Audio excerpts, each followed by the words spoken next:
amidst the chaos. So, next time you find yourself overwhelmed, take a deep breath and ground yourself in the present. Feel the air around you, listen to the sounds, and remind yourself that this moment, right here and now, is where your power lies. By embracing the present, you're not just surviving the hard days, you're thriving in them. And with each passing moment, you're building resilience, wisdom, and strength for whatever comes next. 2. Practice gratitude. Amidst the struggles and hustle of our daily lives, it's all too easy to focus on what we lack, the missed opportunities, the things we desire but don't have, and the challenges that seem insurmountable. Yet, there's a simple practice that can shift our perspective and bring light to even the darkest days. Gratitude. By taking a moment to acknowledge the good in our lives, we not only find contentment, but also build a foundation of resilience against life's storms. Seneca, a renowned Stoic philosopher, elegantly stated, "True happiness is to enjoy the present without anxious dependence upon the future." This wisdom reminds us that joy doesn't come from always wanting more, but from appreciating what we already have. Whether it's the warmth of a friend's smile, the comfort of a home, or the simple pleasure of a cup of tea, there's always something to be thankful for. And in that cup of tea, perhaps you can taste the memories of laughter shared with loved ones, or the solace it provided on a cold, lonely night.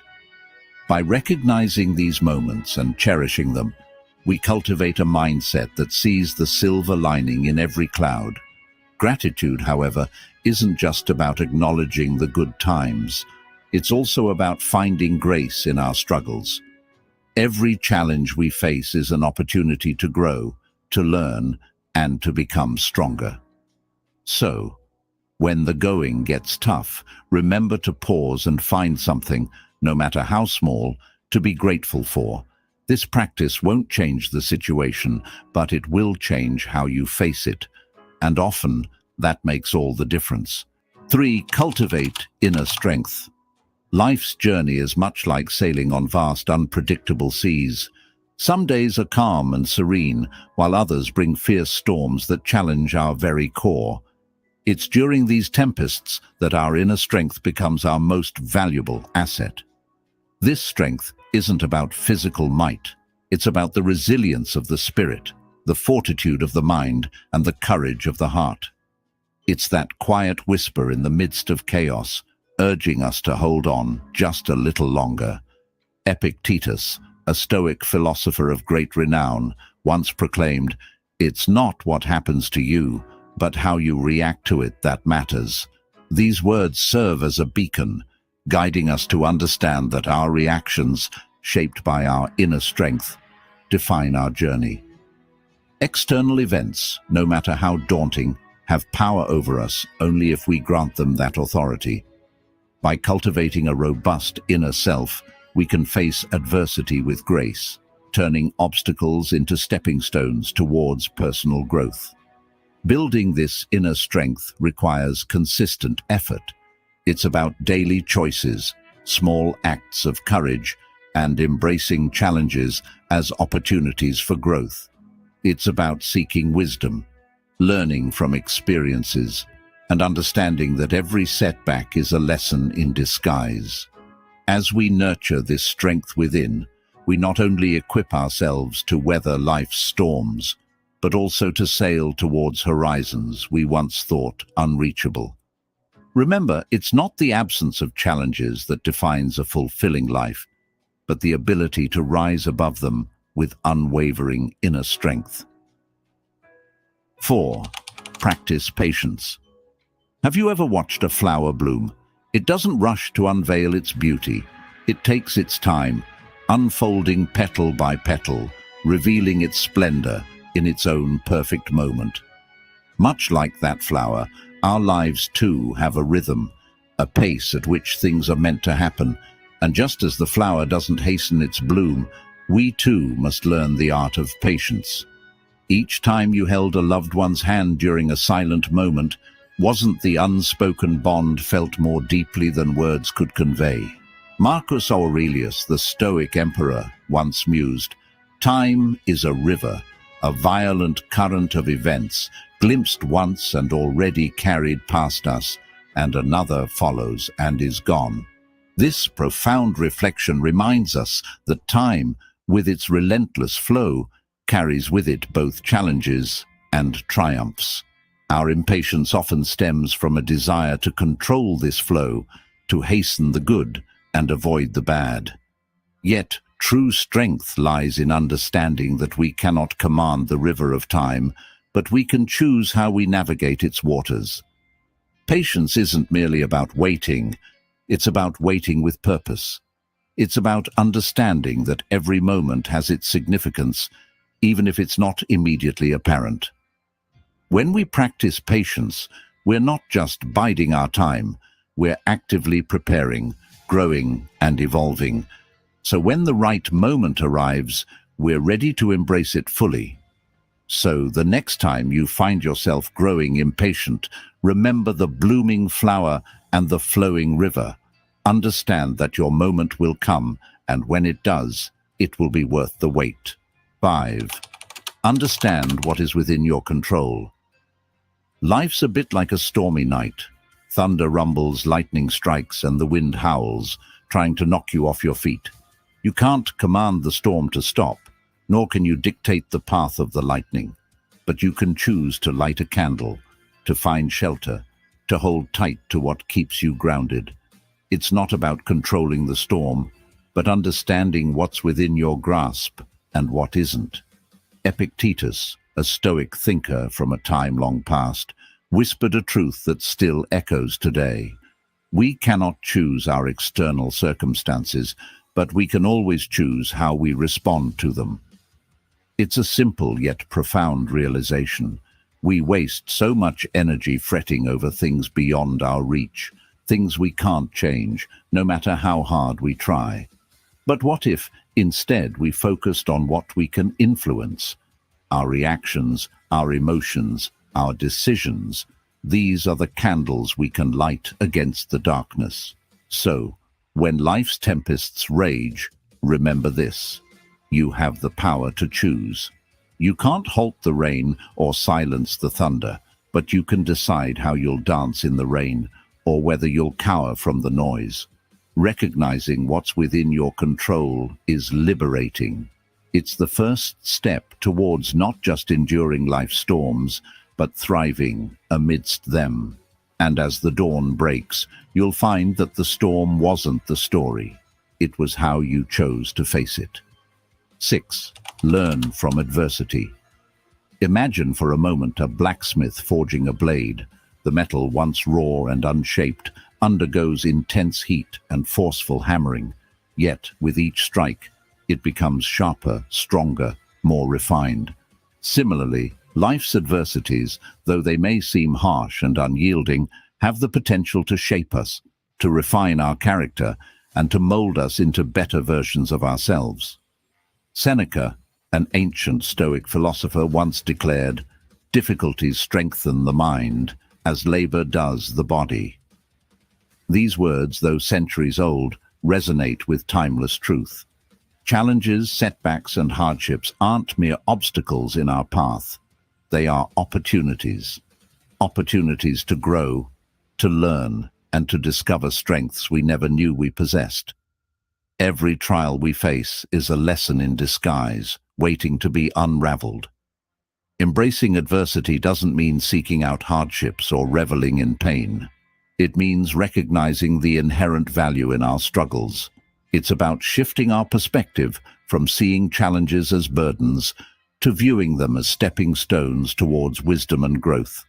So when you find yourself amidst life's fiery trials, remember the blacksmith and his blade. Understand that with the right mindset, adversity can be the very force that shapes you into a masterpiece. 7. Seek wisdom. Wisdom isn't a gift bestowed upon a chosen few. It's a treasure often hidden in plain sight, waiting for those with the courage and determination to seek it out. The very fact that you've journeyed this far, delving into these lessons, is a testament to your genuine pursuit of wisdom. Your commitment is commendable, and it's a clear sign that you're on the right path. The ancient Stoic philosopher Seneca once remarked, "As long as you live, keep learning how to live." This isn't merely a call to gather knowledge, but an invitation to seek deeper understanding, to question, to reflect, and to grow. True wisdom isn't about knowing all the answers. It's about asking the right questions and having the humility to learn from both successes and failures. Actively seeking wisdom requires an open heart and a curious mind. It's about listening more than speaking, observing more than showing, and understanding that every person you meet, every experience you encounter, holds a lesson. Wisdom isn't a destination, it's a journey that enriches the soul, sharpens the mind, and broadens the horizon. So, as you continue on this path, remember to cherish every step, every insight, and every revelation. For in the quest for wisdom, the journey itself is the greatest reward. 8. Cultivate compassion. Have you ever paused to consider the battles others might be fighting, hidden behind their smiles or silent gazes? Our journey through life is unique, filled with its own set of challenges and joys.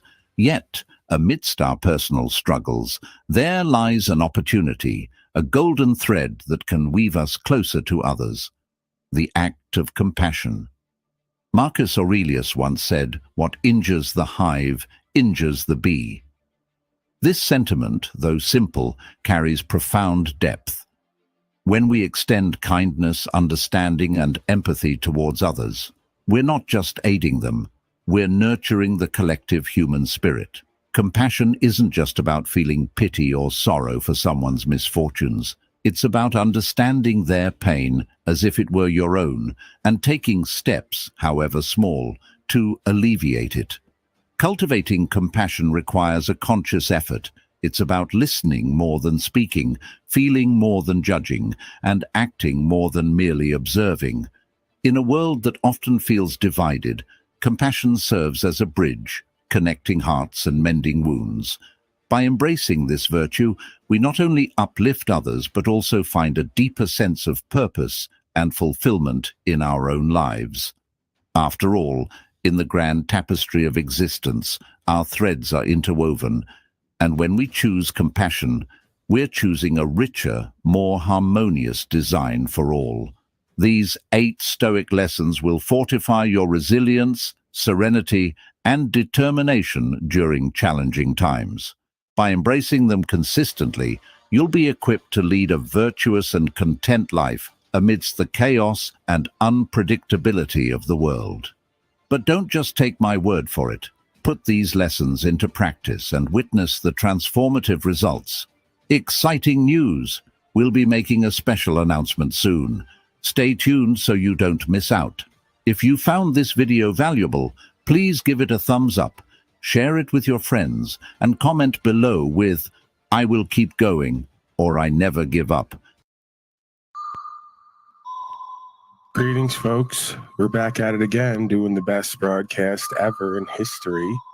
It'd have to be that way because your humble narrator and trusty broadcast host is here at One Paul Unslaved.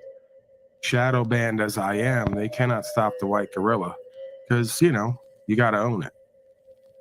To me, my apprehension, not much else to do other than speak the truth, live the truth, uphold God's law, and to question and or rebuke the infidels who want to gaslight and manipulate and deceive and disempower. Again, these folks, the ubiquitous they that the conspiracy theorists talk about, I don't perceive them, if they do exist, to be all powerful. Just a collection of psychopaths and sociopaths who are cowardly and weak without their groups and resources, just like the public. So there's really not much of a difference between any of these human scum who populate this realm. They're all basically one personality with various disorders, and they're looking for power in this world, just like the public. They're going to get it the same way a lot of the public would if they knew how and or were willing, which they're not willing to do anything. Right? year and a half ago, I told you we're going to do World War III. Iran is going to be one of the players, which will lead to Israel, Russia, and Ukraine, of course. Once we saw that start up. See, that was my signal. That was my canary in the coal mine. Once I saw Russia, Ukraine, I go, oh, I know where this goes. The last 3 years were your fucking official wake-up call. If you didn't get the message, you're fucked. You paid the bill for your own slavery and genocide. How do you feel? Yeah, I mean, how much smoke before there's a fire? And how much fire before folks start to batten down the hatches, so to speak. These are crazy, zealot, dogmatics. They're tapped into some force they think is God. I contend it's the devil, the dark one, whatever entity or state of consciousness runs this place from the beginning of time. And they're going to cause their own destruction and destruction of others with some misguided spiritual pursuit. They're being avatared and used, is what it seems to me. We got Fox Noise saying that World War III is officially started. Axes of evil time. They're going to connect Russia with China and Iran. A few other folks. They're going to connect the United States, United Kingdom, Israel, and a few other folks. And then everyone else will be forced to choose sides for a time. And we'll get back to one world order, some folks might say. So the storm is coming. You're all giggling and laughing, acting cavalier like something's going to be solved. No, the storm's been coming, like I said, a year and a half ago.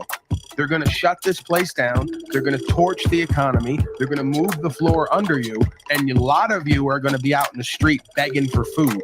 It's called Greater Depression. It's called economic collapse. It's called centralized digital currency moving in with social credit system. This is not new. One world currency, one world religion, if they have their way. And I'm not interested in folks who want to ignore it and act like everything's going to always stay the same in their naivete. You know, it's just middle ground every time. The Tao is the middle way. Walk the middle ground. Moderation in all things, preparation, careful, surrendering in faith after we've done the next right thing. Many things need to be done. Nothing is left undone. Greetings, folks. We're back at it. I was going over that timeline again just to freshen up my memory. We got Broken System back there. I'm going to bring him in. Greetings, Mr. Broken System Creature. How are you? Hola. I am okay, Paul. I wasn't expecting you to bring me up that fast, but hey. Well, yeah. I mean, you're like officially almost kind of sort of co-hosting at this point. I mean, you're restreaming, so I can't be too rude and selfish. But let me remind these folks, okay, because we're on 3 channels today. We'll see if that does anything with the algorithm. But yeah, we're at youtube.com/@PimpUnslave. The acronym is Proper Instruction Motivates People. For folks who may be watching now or on the restream, more importantly, on Paul Enslaved or Broken System, Broken Show's channel. So if you want to like chat, if you're really into that and you want to see other messages and be part of the non-munity online, the community online, yeah, come on over because that's where the action is. There'll probably be no more live chat option on the Paul Enslaved channel. You may be noticing that you can view there, no more live chat. There's just a link to the other channel. So there's still about 400 or 500 of you at least, even without the algorithmic push, who seem to be still over there. I don't know what you're up to. You're very strange people. Okay. Thoughts, Broken System, Broken Trust, and then we're going to go over the timeline briefly because turns out, we've gone over this in the past, we did this all before. Spanish flu, face coverings, led to pneumonia. Then we had the Roaring 20s. We're in the Roaring 20s now, the 2020s. Then we had depression, Great Depression. And then we had economic hit, changeover, money system, games and fun time. That's what I call games and fun time. So yeah, your thoughts? Because you know what, we just went over it. That was it. That's really all I have to say. That it's line for line. Go ahead. Yeah, I find it fascinating, especially what you said about the face coverings possibly coming back, because I had just before coming up here screenshotted the little picture that I had of the sign they had at the store saying, "Wear your mask, it's the law," in big block letters, LAW. It's the law to wear that thing. And I was just thinking to myself, and I had a conversation with a cop, regular conversation. I was like, hey, what if the mask mandates come back? Are you going to enforce that? And the guy was like, oh, well, that was never a law. I'm like, And then I'm the crazy one for, So when it's happening, this is the gaslighting of a narcissist controller. When it's happening, it's a law. When it's done and we put liability on you, you just go, well, that was never really a law. Well, then why did many of us get arrested and put in a cage during that time if you all knew at the time? See, that's the thing. Were you lying then or now is basically what I'm getting to. Yeah. Go ahead. I didn't mean to interrupt you. I know I'm not. Yeah, no, that was perfect. I mean, but like I said, they're looking at somebody wants to look at me like I'm crazy because I bring a phone and a camera with me. I mean, it just so happens. I mean, it's nothing to do with me. I just live at the right point in technology to have a phone in my hand that can take a video of the craziness of the world. But it just so happens that you can't do complete fascism when folks are recording now everywhere. You can, but it makes it more difficult to write the narrative, right? Yeah, and then anybody that's out there that's back in the, the violent gang members that are out there enforcing this sort of stuff. I mean, all you got to do is watch a couple of videos and read the body English. You can just mute the video. Just look at the body English. These cops are not proud of what they're doing out there. Is that body language? Or body language? Yeah. Read the body language. I was gonna say if I need to know a whole bunch of different, there's body Spanish, there's body Swedish, body Latin, but don't go to the etymology of those words. Don't do that. Greetings, Snafu Creature. I guess since you're here, I'll go ahead and play this little ditty. Somebody sent me, who will not be named. They're actually their moniker is Informant, so I actually don't know who they are. Their name is The Informant. And they sent me this video. I was just gonna say something on the mask thing real quick too, but play the video. Yeah, they got some footage of you apparently once again. So you are an informant and you have your own informants, is what we're learning. You're all over everyone else. They're all over you. They're going crazy. What's gonna happen? While you're looking that video up, I'll say what I was gonna say. The mask thing was a beta test. Think of it just like the Middle East mask, women wearing masks, but it was a compliance beta test. I mean, you've seen the things, for painters or cave divers. I mean, and then what? Piece of plastic and piece of paper is for the most deadliest virus, blah, blah, blah. My whole thing is it was truly a beta test, but there's subliminal messaging to it. And it's a New World Order compliance data collection thing. Who's going to tell on who's going to wear it, who's going to do what, who's going to enforce it, are the people going to, and then again, just like the Middle East, you see them wearing the mask. You get what I'm saying? All right, I'm processing. Here we go. All right, guys. So we left the Viper's Den. Mr. Atomic called me and said the cops are talking about shutting down the sidewalk because I guess it's getting a little crazy. The cops were following us all through when we were on that side and were specifically pointing us out and stuff like that. I think I always say they were watching us for our safety, but Donald J. Trump! Woo! I love my Trump! Now, we played this before. You remember. Atomic And there's mine. Woo! That's his crew! Woo! Here, I'll turn around.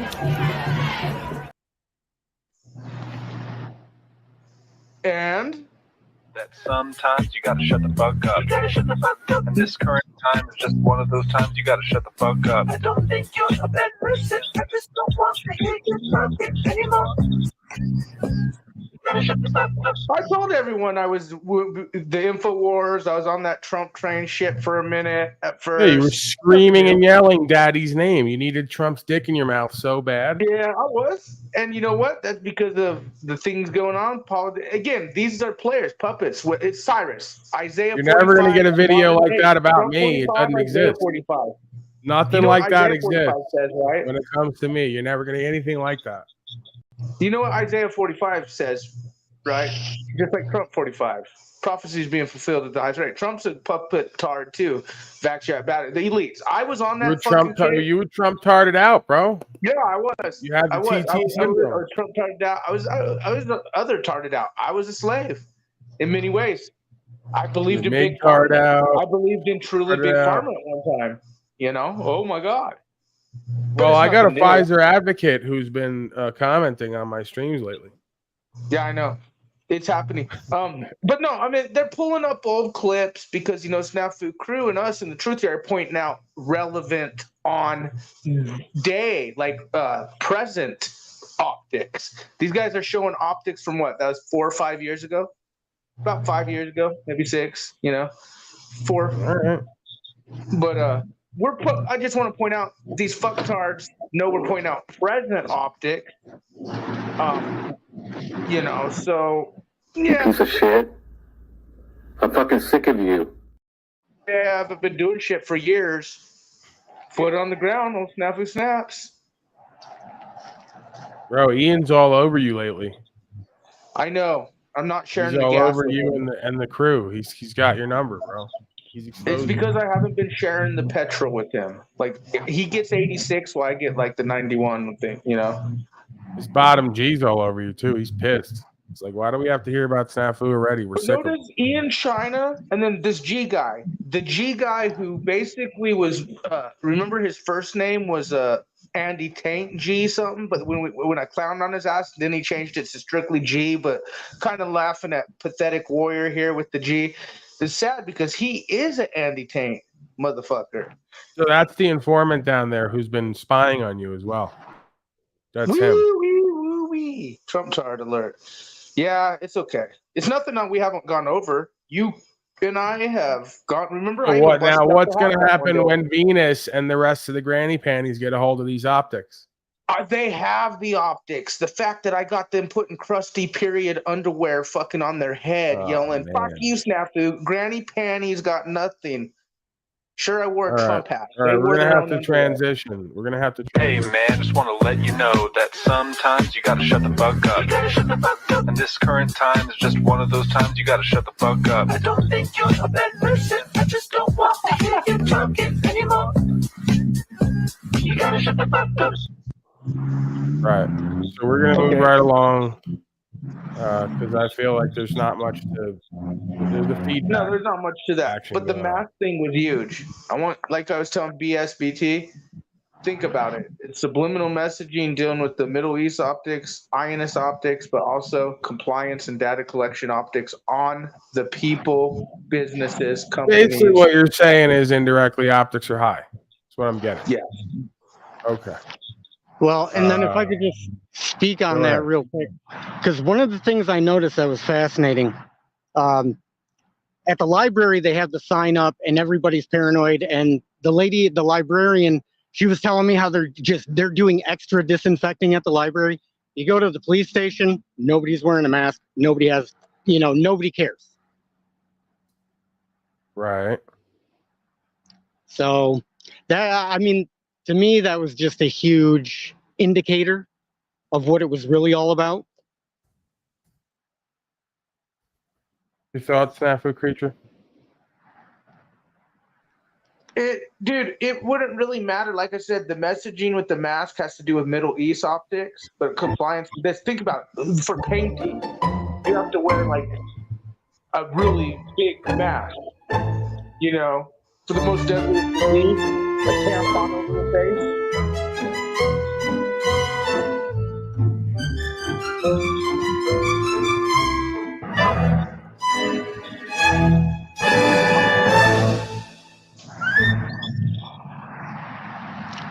So maybe that's the key to 2024 is I should open up a store and sell the Broken System, Broken Trust slave masks. Yeah, I mean, you could cash in this time around. Daddy. Yeah. I mean, all I have to do is sell my soul to the devil and then I can have everything that I need. I can have, I was saying this because I was watching one of the Flying Monkeys videos about me that they just uploaded yesterday, a YouTuber, not going to say the name, but I find it fascinating. Well, I'm just not trying to breathe life into that just yet. Maybe we can get into that when I have more time. But But anyways, the point I was trying to make is, you know, all through the live stream that I watched, there were so many YouTube content creators that were like, "Oh, we've offered that guy help. Everybody wants to offer to help me, right?" And then it's like, okay, well, what are you offering as far as help? Nobody has an answer.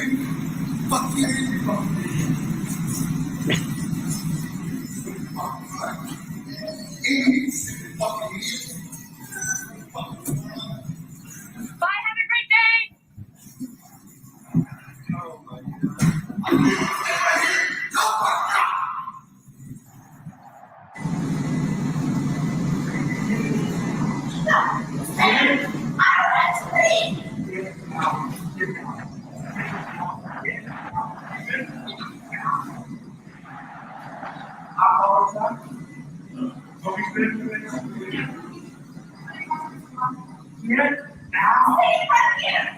Just stay right here. Stay here. You're so stupid.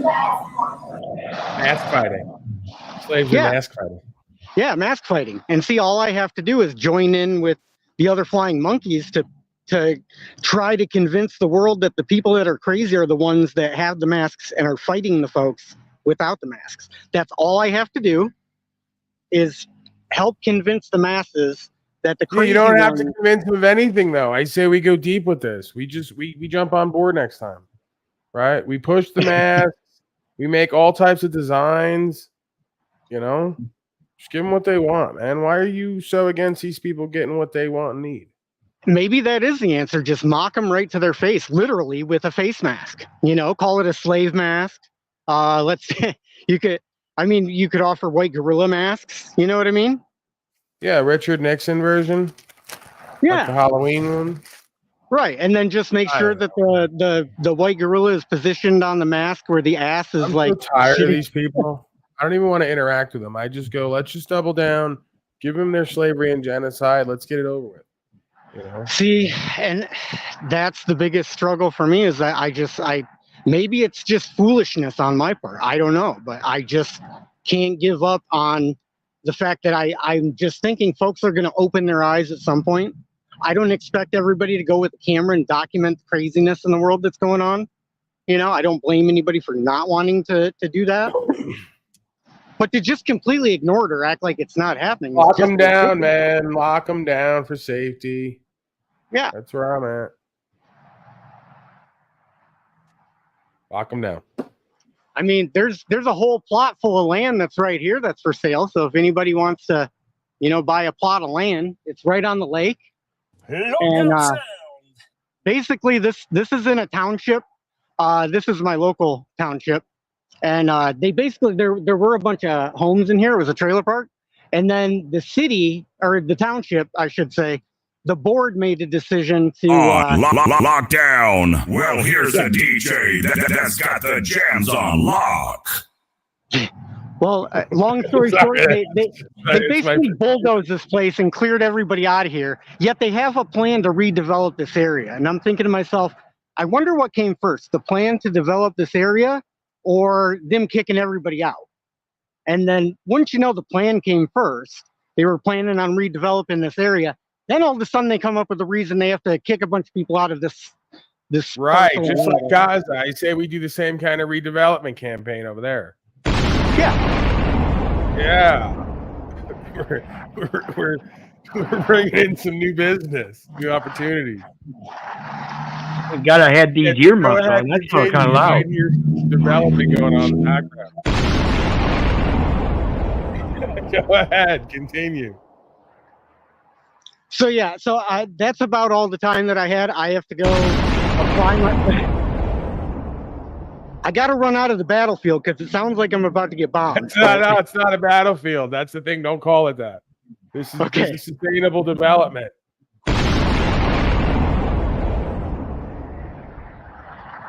That sounds exact.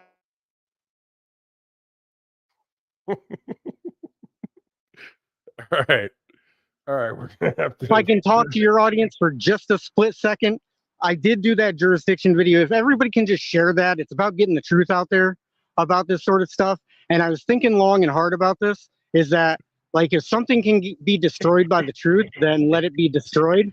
So if you could share that video, because that's the truth. I mean, that's the honest truth, is what's in the video that I shared in my community. Yeah, don't let the sounds of democracy disturb you. Continue right along. Sounds a lot like Marxism. No. That's all of what you Republicans always say. It's always about Marxism, you people. All right. Yeah, it does sound like freedom. Sounds like liberation right there. Liberation and safety. End all your addictions in 4 steps. Grim hustle. Let's get to it. If you have addictions, you want to get out of them, listen to me.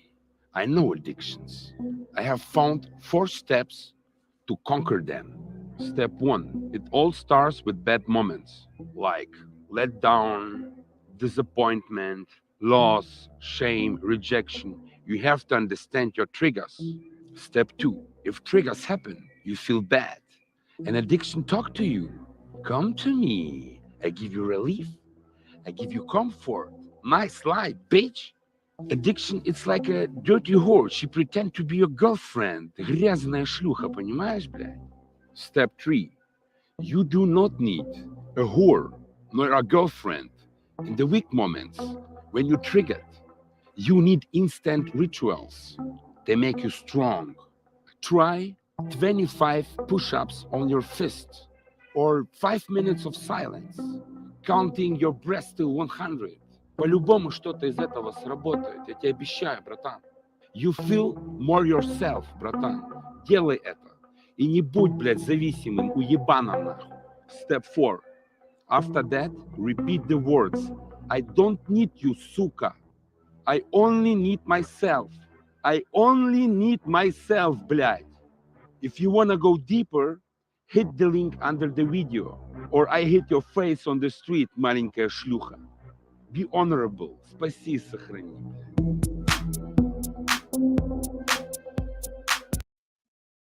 All right, well, there you have it. That's the latest one. I don't like that guy as much as the other guy. I like the older guy.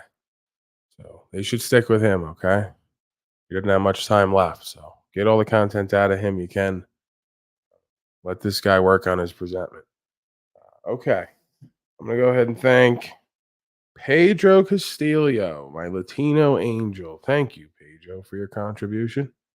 He says, for Happy Gregorian New Year Clown Day, best wishes 2024, and salute symbol. So thank you, Mr. Castillo, for your contribution and support, value for value, because I suppose you're enjoying the broadcast. Okay, Wizard Creature, do you have anything before we move along? I'm going to throw links, as always. Not sausages, if Cynthia's down there. I got to keep her, got to get her to heal, you know. I don't want her snapping down there like a hungry hippo. What's that, Wizard? You got something, huh? Well, I don't have anything particular except apology for falling asleep on you yesterday.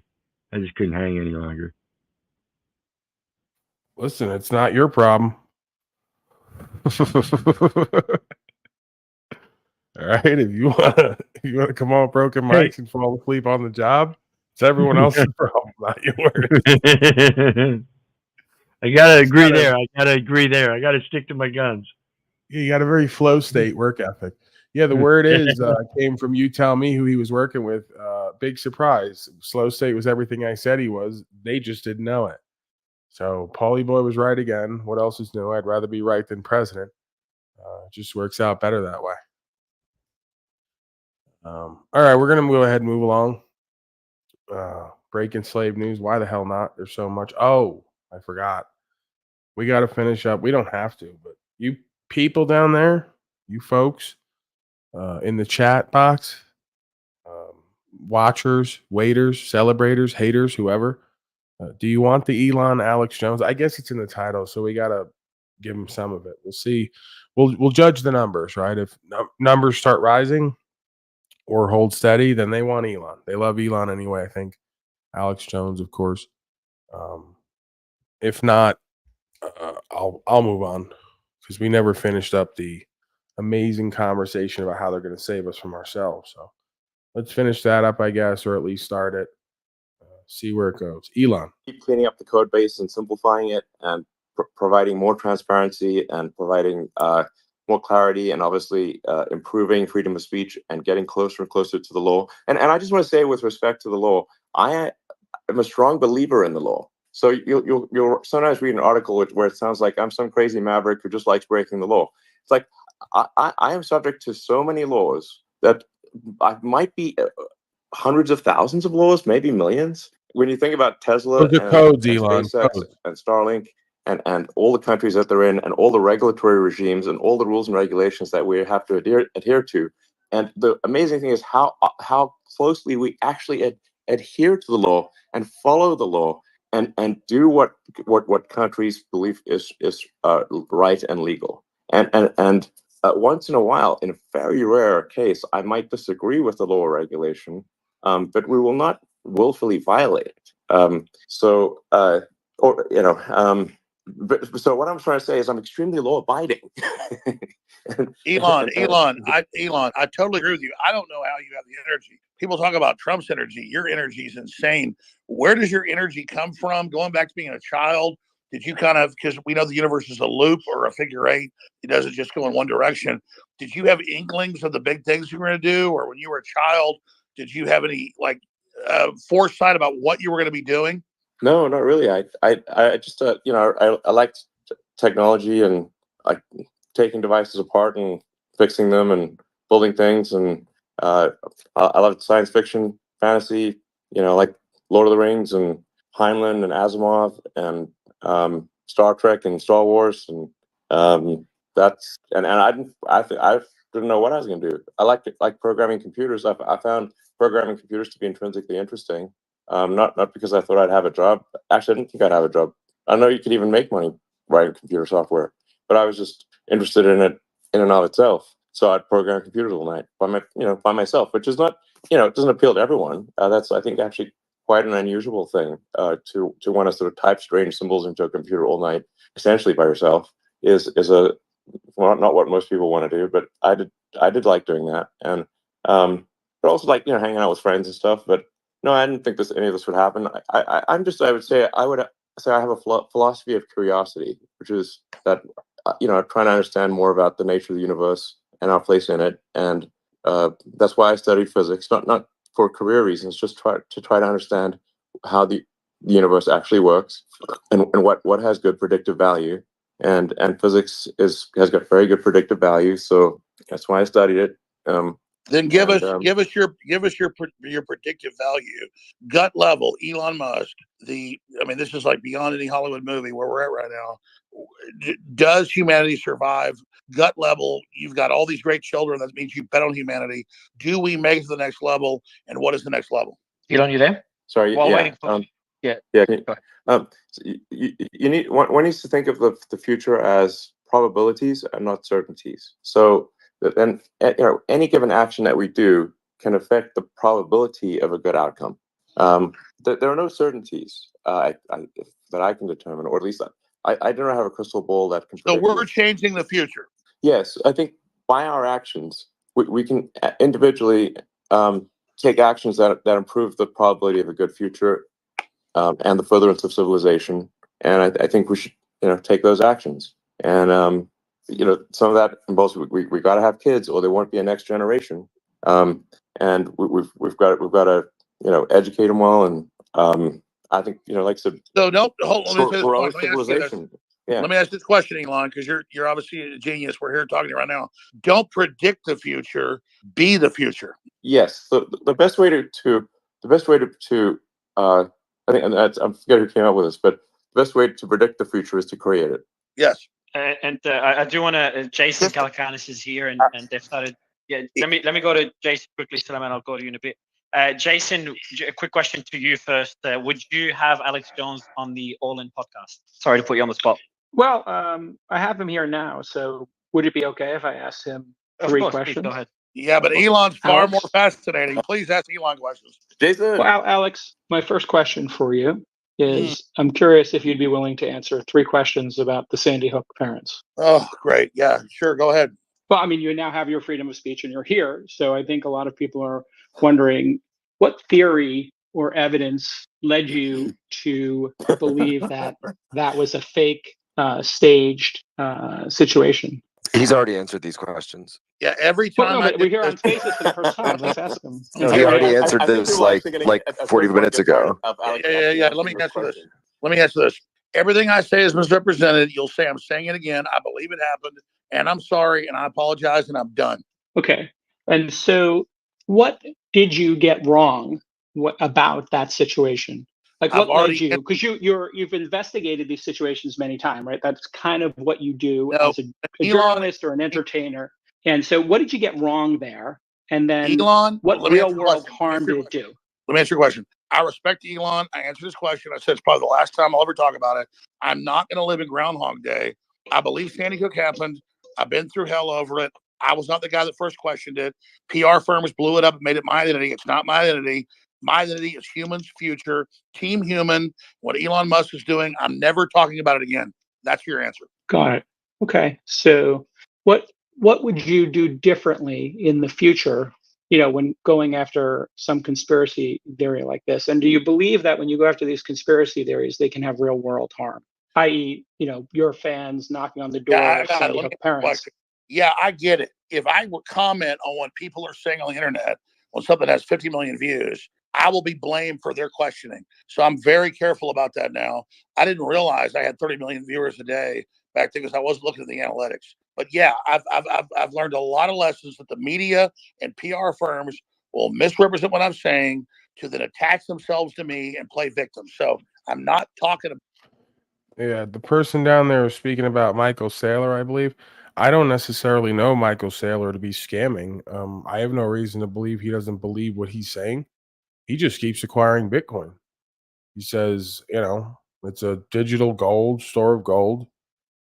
He believes that there's going to be more demand and less supply. There's no reason to necessarily doubt that. I mean, the halving event's going to take away supply.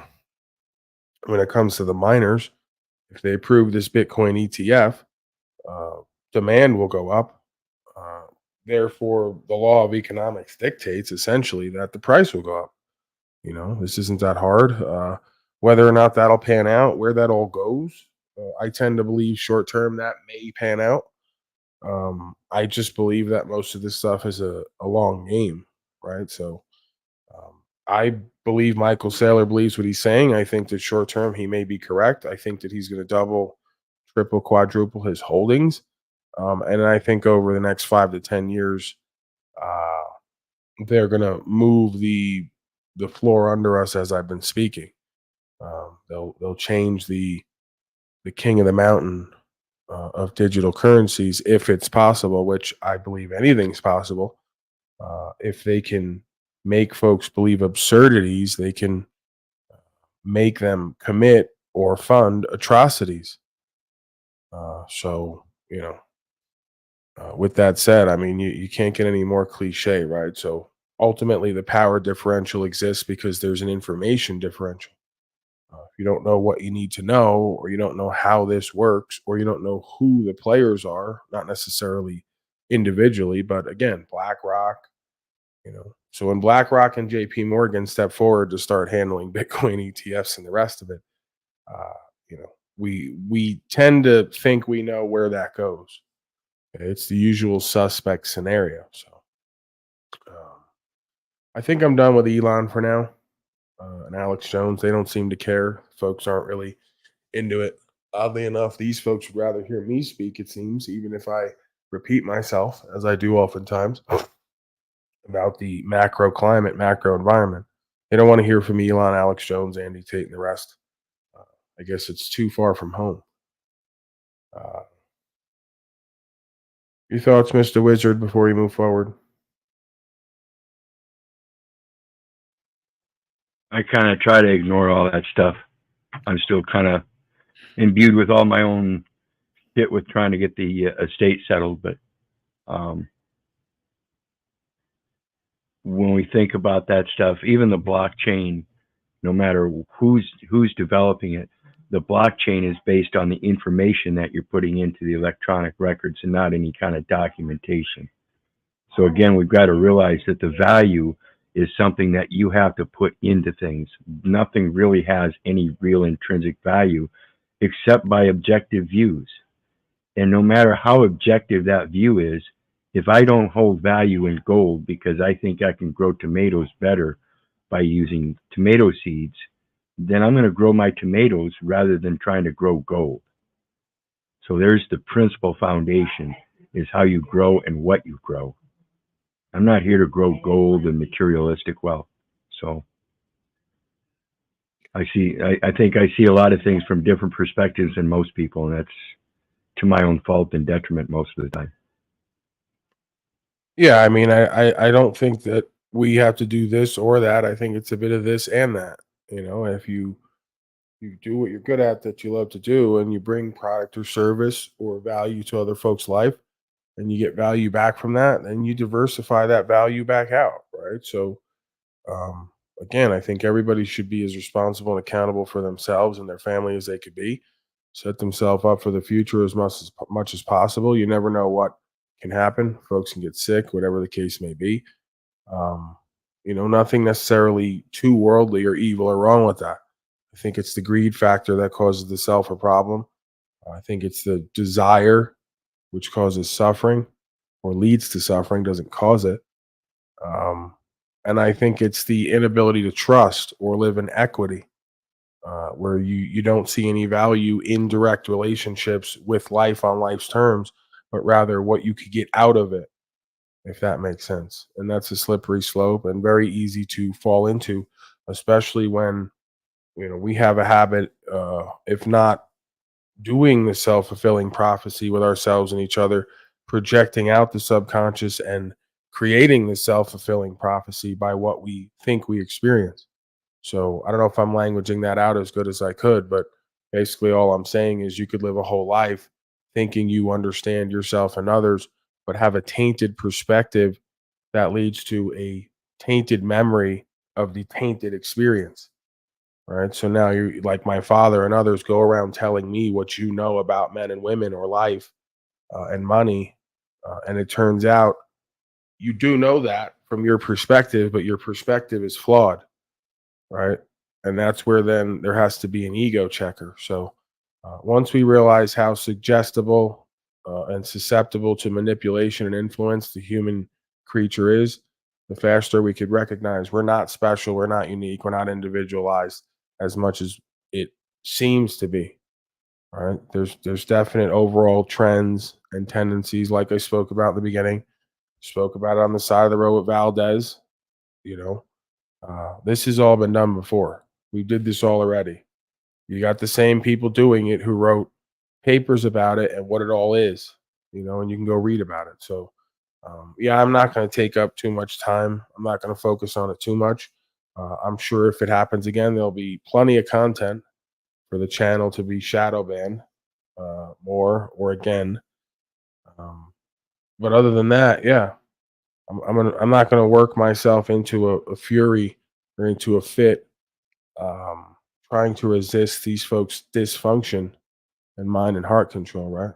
I'm just going to put myself and others in the best position to prosper while they continue their downfall and spiral. I don't see anything else there. All right, let's move forward. We got global economy faces trillions in losses from U.S.-China Cold War. So, by the way, this is global news outlet. And you'll notice the difference between the way the global news reports news and the way your news reports news.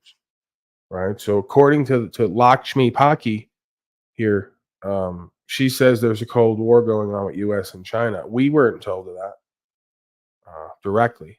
Some of us have spoken on that idea, but of course it's been deemed conspiracy theory. But this is just another day for them to report it like it's nothing. So some folks might say incoming grid down cyber attack, incoming bank run, sponsored by centralized bankers including, their subsidiaries, one of which you would have to suspect would be Republic of China. It's just kind of the way it is. So, they've given you the reports for the last few decades. If you look close enough, China owning the U.S. debt. And who owns China? Well, the same person that owns everybody, or the same people that own everybody, the centralized bankers. Where else are they getting their currency from? Just like I asked Simon, the Finlandian boy, yesterday. Well, you got paper currency, don't you? Yeah. I go, so you're already slaved. You're already run. You're already pimped and hoed because you all accepted a tender of currency that has no actual intrinsic value. And we know they who create the tender, the currency, make the laws, right? If they don't make the laws, they greatly influence them, right? And he who establishes statute, policy, and code to a bunch of mind and heart controlled slaves owns the block. Just like you heard Elon just say. I'm a very law-abiding person. He then equates the law to thousands of policies and codes. So I already know he's not a leader. I already know he's not fit to be an American. I don't even believe he is an American. Not that it should matter because this is universal law. But if you don't understand the simplicity of rights, freedom, principles, spiritual faith above statute, policy, and code, there's nothing for us to talk about, and there's nowhere to go with it. This is the linchpin that they've demonized, Sobsit, terrorist, on and on. This is the linchpin. If you don't get that one piece, you don't got anything, because the rest of the board hinges upon that understanding. And they've used the public fool system and their indoctrination campaigns to convince everybody, all strata of life, that statute, policy, and code is law. And it's not. And I'll continue this campaign of repetition, right? As much as it becomes monotonous to me, I almost am called to do that. That's my position at times, because this is their position. To either continue with the same people for 20 to 30 years, repeating the same lies, or to bring in new bozos every 3 to 5 years to front run on social media to try to confuse or retain the public, within these ideals that are oddly enough lacking ideals, right? So we're very law abiding because we follow statute, policy, and code, but you're not, because you don't abide by the law of the land. You abide by the men and women who have the corporations who are running the land. And that's our problem. That's fascista, the merger of state and corporate powers. Policy and policy enforcement is for corporations and corporate employees. It's not for men and women of the people. So if we can't establish that within ourselves, within our communities, within our hierarchy of entertainers, because that's all these people amount to, but if you want to call them activists, if these people can't get active on that front with that understanding, then there's nowhere to go with it. Your thoughts, Wizard, before we move forward? Oh, you know what? Let me just get to it, because I already went to the headline. We need the global economy faces trillions in losses from U.S.-China Cold War that we're not been told of. I'm sure you're looking forward to what lies ahead. So let me ruin it for you by saying that a storm is coming. Storm is The world coming. economy Oh, is in a precarious is it position. The Quran? IMF has sounded Is it an White alarm. Hats? Geeta Gopinath says a second Cold War is coming and it will This is very strange, Wizard. Hold on. Very strange. Now she is saying storm coming. I've been saying for years, storm coming. Now she is laughing. Sorry, don't want to ruin fun. Storm coming. Yeah, we know. I know. They don't know. But Lakshmi Paki's going to ruin everybody's fucking day. Just like she's gotten with it. She must watch this broadcast, right? She's now doing the news the way I do the news. Sorry to burst bubble. Storm coming. And it's not the White Hats. It's an economic collapse or a hit, you might say. Rather obvious, multiple-pronged attack, economic hit within a World War III gaslit facade. Smoke and mirrors, as always. So, hey, this is great synchronicity, because I just go back there, pull it up, and she's saying same thing I've been saying for years. The storm is coming. She's using QAnon lingo to really mock you and put it in your face. Do you see the difference between your little paradigm of how your news is reported and how your heroes bullshit you? And when you expand outward, this woman's up somewhere at Central Command, giving the global news report to everyone else, going, look at these clowns over here. They're in a cold war with the people who own their debt, China. They don't even know it. And the storm is coming. They're about to do an economic hit on them. No kidding. Lakshmi, I think is her name. Cost us trillions of dollars. You're so Gopinath is the fucked. managing- You fat, deputy stupid managing director of American. IMF. So fucked. She says our world is more divided than ever before, and this could reverse economic progress. A second Cold War could slash Klaus is global going to GDP by fuck you. 7%, which would mean a loss of $7 trillion, and it would be hard to avoid. The global economy faces three major risks: a trade war, Yes. China's economic decline, Yes. and the increasing Yes, military yes. conflicts. Let's start with the trade war. It's a clash between the superpowers, the United States No and China. kidding. The world's leading economies. Together, they account for 43% of the global GDP. But since 2018, they've been at odds. That's when US President Donald Trump slapped tariffs on China. Beijing responded in kind, and it went downhill from there. When Biden took charge of the US, he tried to fix it by reversing Trump's tariffs, but it has not happened yet. He met the Chinese leader last month, that's Xi Jinping, and Xi Jinping said he wants Xi stability. Jinping. But his actions convey the opposite. China is targeting American businesses, raiding their offices, and harassing their employees. So normalization does not look like an immediate possibility. And the economic impact is evident. The World Trade Organization gave an assessment. It says global GDP has lost 0.1% due to it. Economists say this figure does not tell the full story. The trade war will have wider ramifications. It is hurting globalization, breaking the global economy, forcing countries to choose camps and realign trade policies. So the trend is not encouraging, and China's decline could accelerate it. And that's the second risk. China is the world's second largest economy, valued at $18 trillion. That's 18% of the global GDP. But of late, China has been stumbling. Growth is sluggish, youth unemployment is at a record high, and loan defaults are surging. By November end, China had... Right. So what happens when the country who owns your debt starts collapsing? We said, what happens? Then you collapse. Right. You're so smart. You're not like Dominoes. that stupid American. You're so smart. Look at you. Dominoes. Go ahead, broken system. Oh, I was just see, this is if there's anything that happens to the live streams at all, you know, like when I'm out and about and I see cops, I have to record. So anyways, I guess what I'm trying to say is, you know, you might get live cop watches from time to time. All right, go ahead and question this policy enforcement. Well, he went inside the store.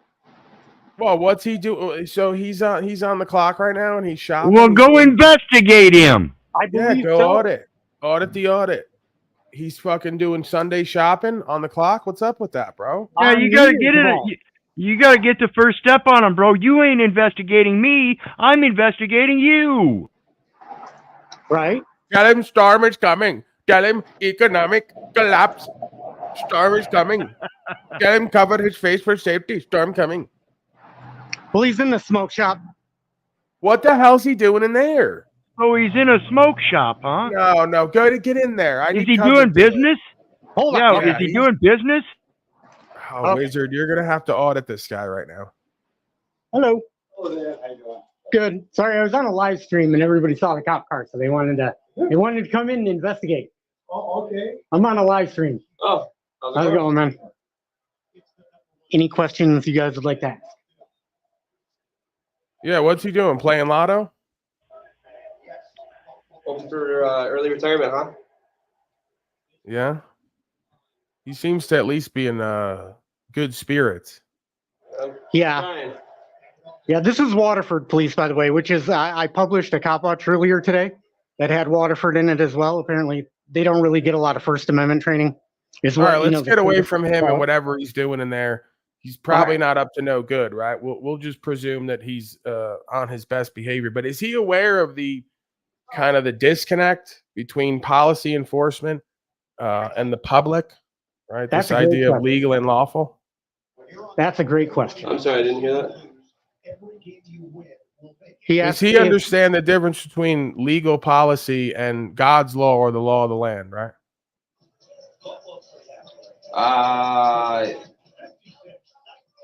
The channel we're on. I guess I don't understand the question. Yeah, the channel we're on, that's kind of, a lot of the subject matter. Okay. It's like legal, lawful type stuff. It's not the only subject matter. So that's why, I'm just attracted to hot cops. You know what I mean? Like, I have a fetish for recording cops.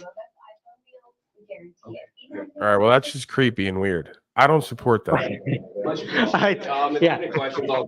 Well, he looked like he was busy. Appreciate it. Happy New Year. He looked like he I'm was pretty busy. sure you just hit on him in a really kind of weird Yeah. way. That was really weird and creepy. Well, well, this is the way I have to record because I can't position my camera back around the other way. All right, we don't just need to get him. hold you up Just, if you guys I got don't. you. Okay. All right. Well, you guys take care. Yeah, and the whole legal No, lawful why are thing. you, hey, why didn't you, he was hanging out with us, man. Like we're not Well, we're do not you have a down call? on him and what he I does. do actually have to run to a call. Oh, what's the call number? What the call? Yeah, what's the call number? They don't tell me that. They just say go to this address. That's the first thing they tell you is the call number. That's not true. They generate a call number and say Dude, it's they just tell me out of the air. Anyway, I gotta go. Take care. okay, man.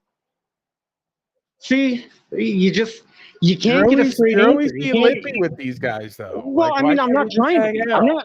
I'm not trying to be. He was laughing and having a good time, and then you got weird with him. And He then was I like, all ruined right, it. whatever, Sorry, I I'll ruined go. our conversation. What? No. I'm checking something out in there, but Have a good one, man. Well, they got to get used to the cameras. You know what I'm saying? Like these guys got to get used to cameras. That's one of the main reasons I continue to do what I do. Brother, he was used to it. He even stopped in the background and posed for you. Didn't you see it? Right. I'll have to replay it. And you got all rude, man. I saw his body language. He was like, all right, whatever, I'll leave. You don't want to hang out with me. Yeah, but I got a call number. Oh, really? What's the call number? Oh man, Yeah, sorry. I wanted to get him to support rights and freedom and principles and Well, put it that on would be record. fantastic. That is the end goal. The end goal, and it is working. I can tell you from some of the videos that I see, it is having an impact. The way to, I think, have more of an impact is folks sharing the videos, sharing the content. Like, I sharing mean, this listen, live if you're going stream. to take whatever route you just took, the way to have more of an impact is next time just grab his ass. I mean, if you went to telling him like he's hot and you have a fetish for him, I mean, Well, I go mean, ahead I and didn't go all want the way. Wizard getting jealous. I couldn't have Wizard getting jealous. You know what I'm saying? It's like I told Wizard I was his and his only.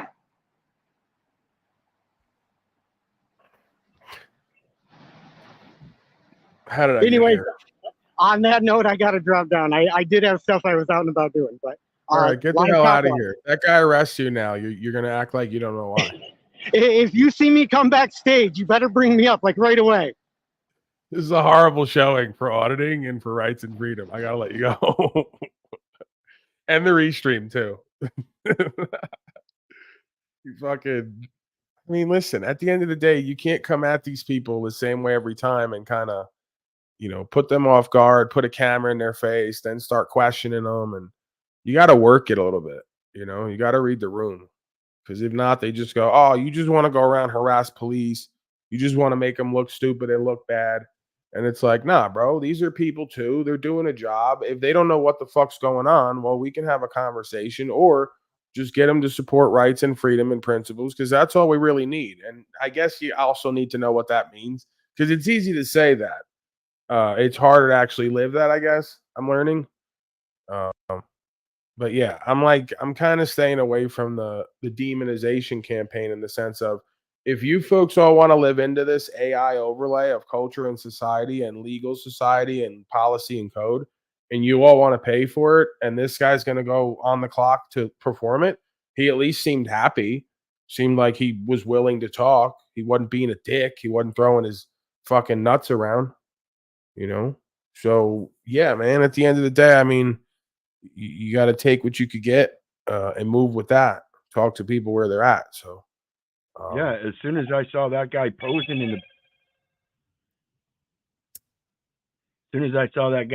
in the background, I'd have been on it. Oh yeah, he wants to. Okay, let's engage. That was perfect. yeah, he timing. seemed to want to engage. He seemed open to engage, and I think everybody's a little bit awkward in a sense because it just becomes, oh, they're one of these guys, right? And then you catch a judgment or a rap. The key is to, allow them to come to their own conclusion without projecting onto them in the situation too much to mislead, right?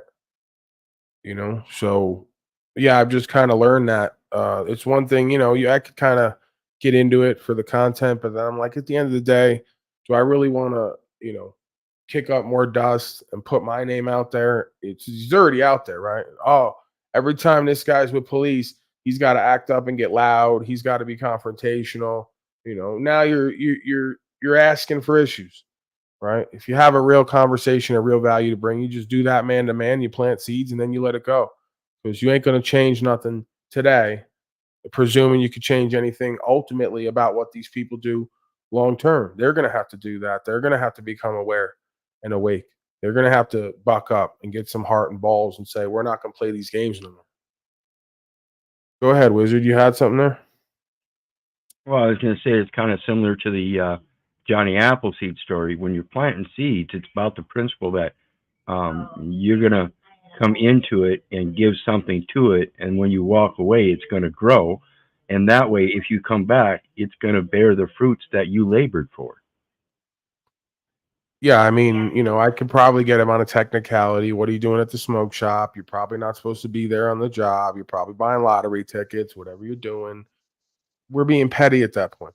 See, what gets me going is like yesterday, if I'm riding around and I see 3 fucking pig slaves in the middle of the lane and the whole fucking highway having to move over into the other 2 lanes because they got a lane blocked off, not because they had to, because they just wanted to park in the middle of half the fucking lane and they couldn't pull it all the way over, right?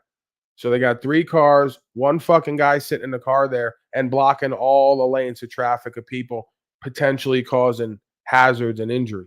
That's the type of shit that pisses me off when I see him egoic, stomping around, blocking up traffic, and putting way too much time, energy, attention, and resources on people like they're all criminals for whatever the fuck you observed them doing, going too fast, changing lanes without signaling, whatever the fuck they were doing. I'm tired of the energy of what you folks represent. You should be tired of it. It's so sad they get off on. They're so like weak and insecure that they get off on the ego trip, because if they really had any humanity left, they'd be embarrassed and they'd pull the fucking car so far over to avoid being a problem for everyone, but they still get off on it. Look at us. We could do whatever the fuck we want to do. Yeah, we're over it. We get it. You know, we let you have that and you want to like push the issue. Pull it the fuck over. And that's why it's free speech. It's been ruled on. Half the time when I see these motherfuckers, I watch first before I call the shot, because I don't like running my mouth before I see. So I will look to observe what they're doing when there's something uncharacteristic or it looks like a dereliction of duty. And I tell them, go get a real fucking job, lose or failure.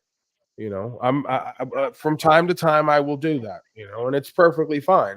You're allowed to say things out the window. You know, I've had them pull me over for it at one point because they heard it, saw it, and then came to get me, you know, and they're not supposed to do that either. It's free speech. I could say whatever I want. If I think you're a loser failure and you should go deliver pizzas because you're stomping around treating people like slaves and it's a fucking embarrassment to me and I'm not even the one doing it, you know? Yeah. And see, the law actually operates on opinion, folks. Once an opinion is placed and it goes unrebutted, it has standing in law as fact. So if they try to tell you that you can't put your opinion out there, that itself is the violation of the very primal principle of law. Yeah, this one too. I'm tired of this move too, and it's not about me hating, because everyone presumes when I say this shit, it means I want the same privileges. No, the difference between me and you is I could get those privileges and I wouldn't use them because it's fucking tacky and it's unclassy. Imagine me talking about who's classy and who's not, but seriously. You know, you guys stomp in there with your fucking tool belt and your costume on, and you let everybody see it. And you know damn well they got policies to give the pigs free slop, like they don't make enough with 100, 200,000 a year, policing the citizens like they're slaves. 3/4 of what they're doing has nothing to do with rapes and robberies and murders. Let's be real about it. You're just policing slaves and babysitting, and we're letting you have that power. And you know, you just can't get enough of it, right? When you got a set of gorilla pimps, they really get off on it. They can't get enough of it.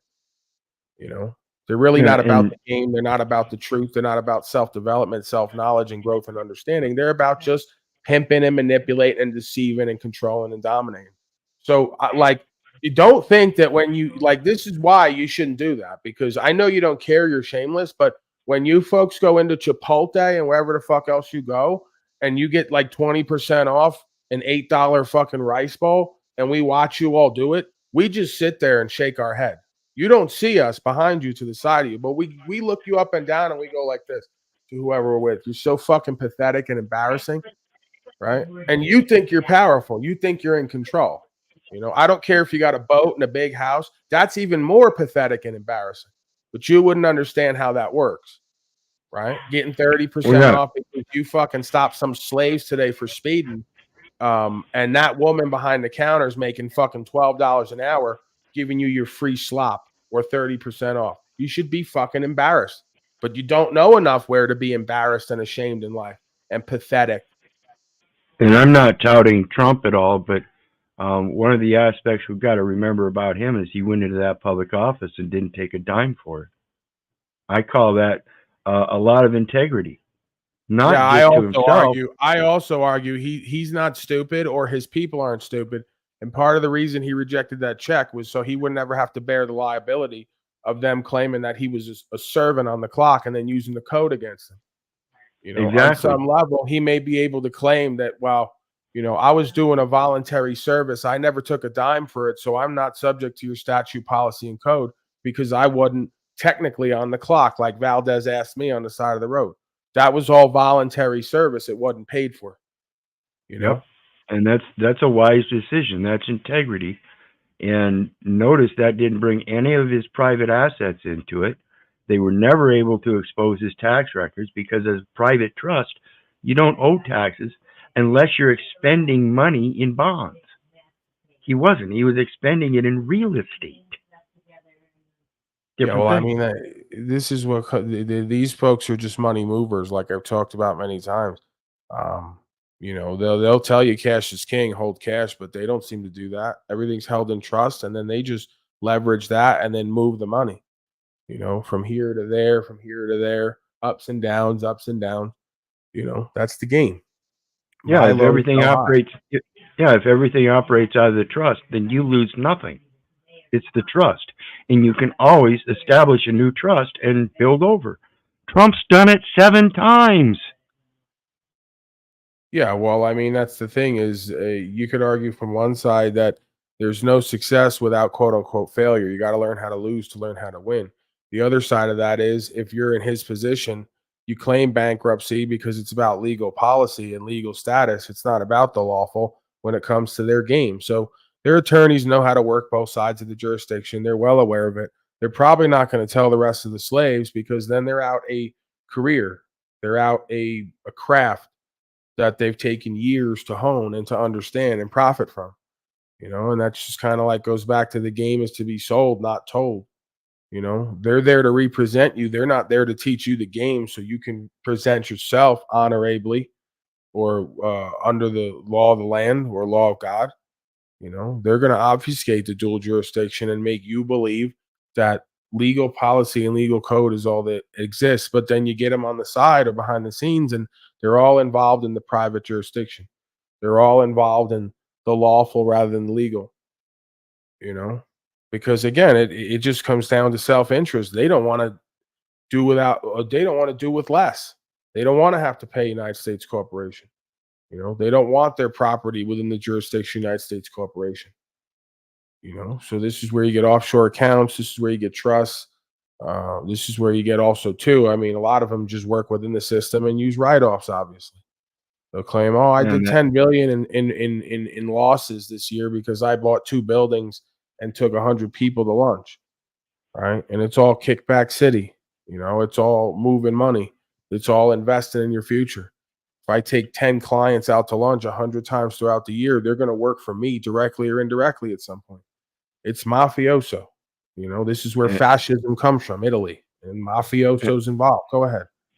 And I think that offshore account is an important aspect in developing these trusts because that proves a foreign account.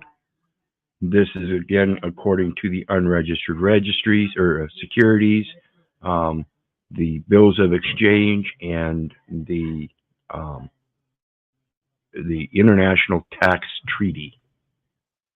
It's a hold harmless indemnification tax treaty as long as you've got a foreign account. Everybody opening these bank accounts through the Federal Reserve and the central banking system is opening an extension of an account that's already with the international tax treaty. Oops. If there's a tax treaty, then why are they charging anybody taxes?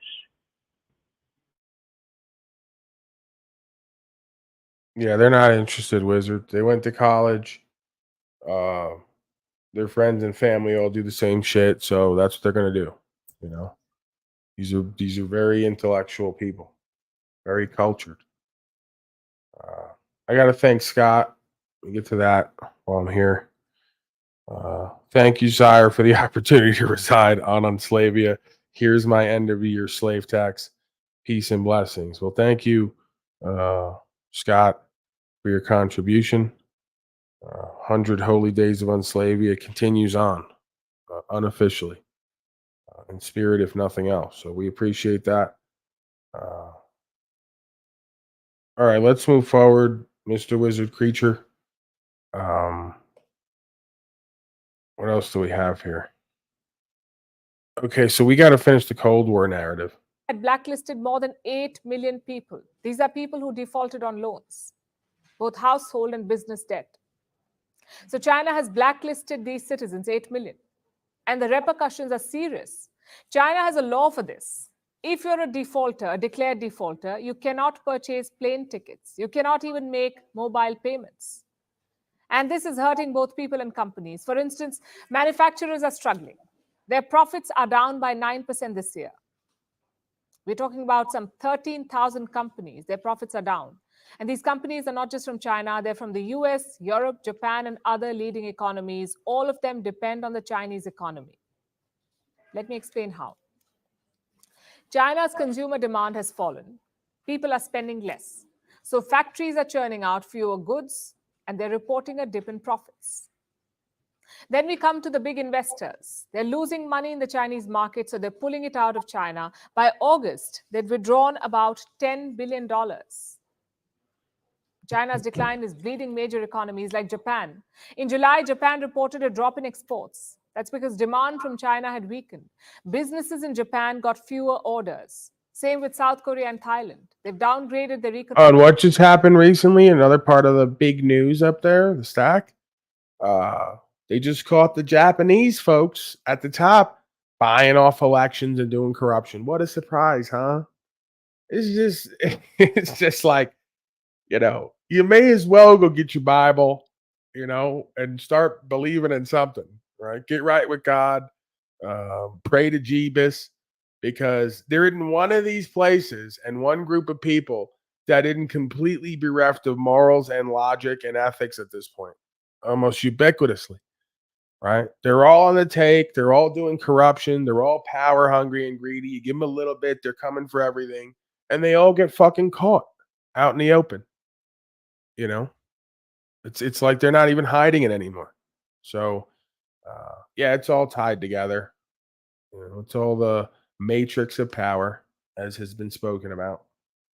Economic forecast, because both these countries depend on China for business. So China's problem is a global problem.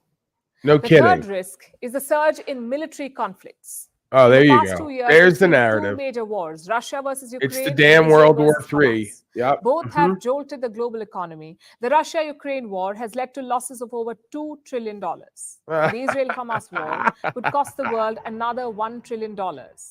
That's because it threatens to They spread. fucking get all these slaves out there. They were paying to sit on base anyway.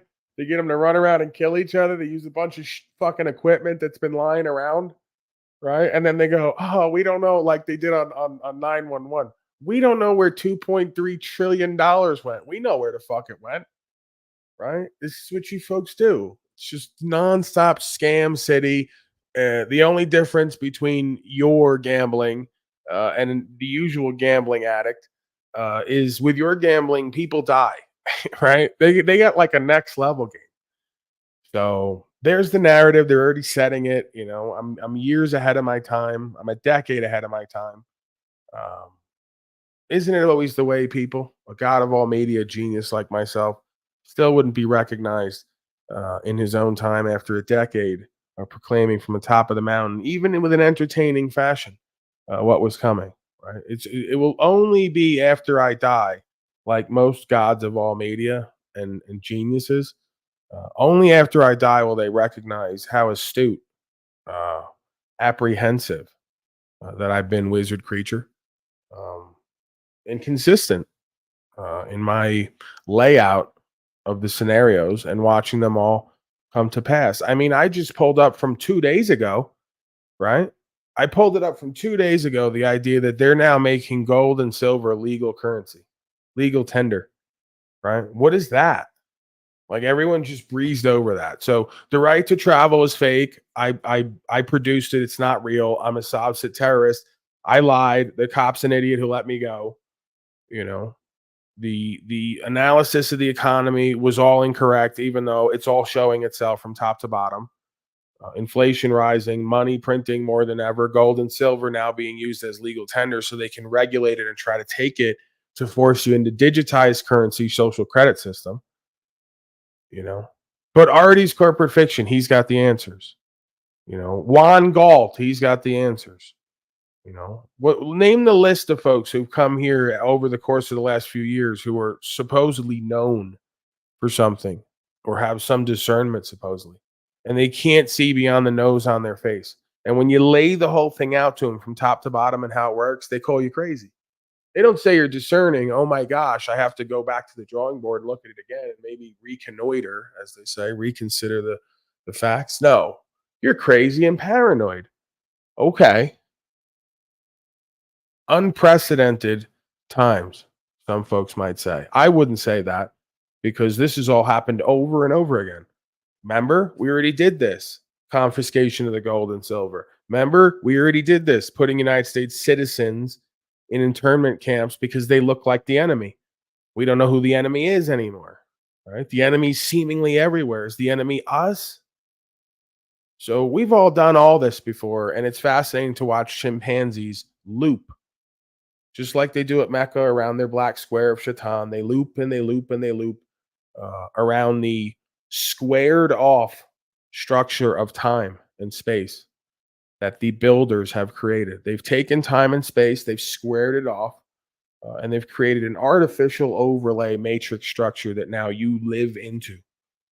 Fascinating to observe. And when you pull out of it, right, much like the whore of Babylon, when you pull out of it, as the Christed being says, come out of her, my people, not in her. So you pull out of it and you see it for what it is on the macro level. They call you crazy and paranoid, but it's all right there. If you have the eyes to see, the ears to hear, and the heart to feel, and you have some sort of spiritual connection to the divine, whatever that is, which seems to lead, guide, protect, reveal all throughout time. But they want to overwrite that process. They want to become the leaders, the misleaders, the misguiders, the protectors who also control, dominate, and abuse the ones that they're obligated to protect, right? So, you know, this is the deceiver, this is the corrupter, this is the overthrower, the opposer. Been here from the beginning of time, and absolutely necessary, I contend. These slaves will continue their ways indefinitely until they're burned, dancing with the devil. That's just the bottom line. That's what I've learned in my own individuated walking journey. Drugs, you know, women, in a sense, career choices or lack thereof. Folks really don't start to wake up until shit gets really bad, right? Until they rock bottom out, and then comes the change. So, yeah, we're on the end of a dark age loop here. Opportunity to shift timelines over to what they would call, I guess, an awakening or an ascension in conscious and awareness, an enlightenment period, if you will, as we've seen in the past. Yeah, it's on its way. It's already happening. For many of us, it's already underway and happening from the inside out. But we will see this on a mass scale at some point. I contend it's going to have to get worse before it gets better. That's just the uncomfortable reality of it. Hopefully I'm wrong and I get to embarrass myself and just theorize and leave it to the experts, frontliners, and heroes to make the final call. All right. It's Wizard Creature. Before we move on, Pajmi Lakshmi says, global economic hits coming, Cold War with China. Who knew, huh? Well, if you notice in that first article, they were already talking about global. Right. Well, that's the thing. They do this shift. It's a threat to global security. So we have national security pimping us into globalism, and then the globalists turn to the nationalists and go, "This is a threat to globalism." So we're global security. So you got kind of two sides playing against the middle again, as always. I love that. Exactly. It's the Republican Democratic platform thing again. They're all fighting for the same thing with different solutions that arbitrarily contradict. Yeah, it's great. Like, you got 10 hoes. They all want the same thing. They don't know that. And then you convince them there's a different way they're going to get it, and that you hold the solution. Okay, you 5 hoes want this, you 5 hoes want that. It sounds a lot like the same thing, but it's completely different. Hey, I know, I have the solution. How about you all just give what the fuck you have to me, and then I'll distribute it back out to you, and you'll be better off.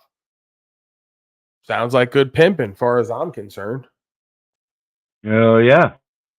Yeah, why not? The more the merrier, too. Did you update that leash law? We're working on the amendment for collars because we realized that slaves didn't think about a collar, so they got to come with collars. So incorporate a flea component for the new migrant citizens we're going to be accepting. Well, it's going to have a micro receiver that will operate on several different wave function frequencies, so that it can both, get rid of any kind of pests or anything, to make sure the slave is as healthy as possible as need be, as well as a shock device in case they get out of line. That you way know you what? don't have That's to good. with them. That's good. What you just said right there, a micro receiver, because we know that the majority of United States citizen slaves, the males, suffer from microgenitalia. So it would only be proper that they have a micro receiver to go along with that. Absolutely. So, That's very patriotic. Okay. So along with the postmaster, we repealed the leash law required for the slaves for the SPLS temporarily, but that's only until that final amendment comes through for the shock collars and frequency collars. Sounds perfect. You're always on it, Wizard. When you're not sleeping and when you're not working with completely dysfunctional, broken equipment, and when you're not high on moonshine and other carcinogens, you're on it. So let's get to this. Hard to believe. You're never going to believe this, Wizard. This is the headline. Hard to believe the U.S. government is, quote unquote, working against its own citizens. You don't say. Man, this is an interesting news cycle. They're almost like breaking ground here, which is truth that we've never seen or heard before. So this guy can't believe, along with me and everyone else, that, and that's in quotes too, right? So this is allegedly. Let's hear it. I don't want to mischaracterize. Our top story, a scary end to 2023 at the southern border. More than 286,000 migrant encounters this month, shattering the previous record high from just a few months ago. Add on at least 83,500 known gotaways since October 1st. Known gotaways? What is that? Texas is about to enforce a new law giving its police the power Those are to arrest refugees, migrants sir. who illegally cross into our country. Those illegals will have their choice to either return to Mexico or serve up to 6 months in jail. Did you see the terminology they put up on screen in quotes like it was an official term? Gotaways. I use the same terminology for all the women who wouldn't fuck me. I go, I got another 100 gotaways this decade, right? At least this month. There's another 100 gotaways this month. We're reporting. Oh, yeah, I saw them. They got away on a bus. Right. What's with the media, man? Who writes this shit? Is it Rupert? Lupert Murdoch, right? That's his new moniker. Possibly longer for repeat offenders. The Justice Department is now telling Texas, don't enforce your law or we'll see you in court. Texas's top prosecutor, Attorney General Ken Paxton, he joins us now. Mr. Attorney General, thanks so much for joining us on Sunday Morning Futures. The The Department of Justice, they don't like what Texas is doing. They say they don't need any help. They don't want your help. And if you try to offer it to them and do it, they're going to sue you. What's your response? Yeah, it's pretty crazy to see what's happened over the last 3 years of the Biden administration. Those numbers, as you've seen, get worse, not better. It's not like they're solving the problem. They're actually helping aid and abet the cartels. And then Texas says, we've had enough. We're going to do something about it. And then they threaten us from enforcing our own laws. It seems pretty crazy, and it's hard to believe that we. Bro, they had a video up on the list yesterday. They were like in a helicopter at the border, and the Mexican people were walking across, like waving at them, like like they're so unsecure at the border. They just walk. They walk across, wave, and then if they come to try to do something, they just walk back. And I go, "This is what you're all doing down there all day, playing some big game of tag with these people." They're like, We see the migrants. They circle in. The migrants are waving at the camera, and then they go to get them, and they just cross back over. They go, "Oh, we can't get them because they crossed back." What is this? And I saw a video the other day. They showed a hole in the wall where people were going through, and then they backed out, and 100 yards down, the wall just completely disappeared. There was no wall at all. Yeah, somebody should relay to these people how a wall actually works. If it's not complete all the way around, you don't have a wall. You just have a strip of material, right? That's all you have going there. There isn't actually a containment wall. Very disconcerting watching them spend trillions of dollars playing a game of tag at the border where the Mexican people are so unconcerned that they just giggle and laugh and wave. And they got like all types of luggage. I don't know what's in there. I'm guessing some kind of like clothing articles, maybe some writing implements. I hear these people are very artistic, creative. But yeah, they had large pieces of luggage, and they were just kind of dancing and kind of crossing over and going back. And, you know, there was just like really intense energy, like war on Mexicans. And they didn't seem that bothered. They didn't seem concerned. So maybe it's us. Like, we've just been so worked into fear that we have really nothing to be afraid of. You know, if we could just start thinking and living like Mexicans, they seem to have shit figured out. I mean, we need them here, apparently. Well, they have a much deeper sense of family, and that goes beyond even just the family. It goes to knowing each other and having some kind of class about yourself and hanging tight. You see these people from the southern borders, they come up, and most often, in my eyes, I see them renting houses together. They're not out there one man renting a 1-bedroom house. They're out there renting 5-bedroom houses, and they got 20 of them living in that 5-bedroom house. That's a much better use of their money, and it keeps the family tighter. They tend to keep their kids out of school as they're transient and move across the country.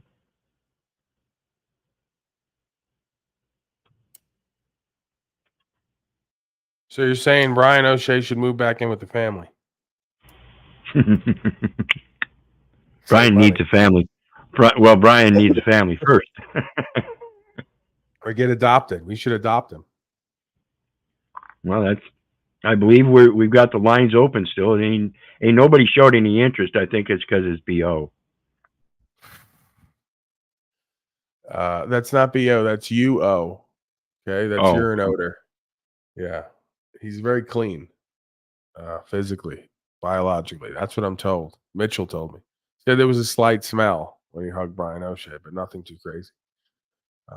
Yeah, I got to pull up that video of the Mexicans running back and forth playing tag across the border, wasting everybody's time, energy, attention, and resources.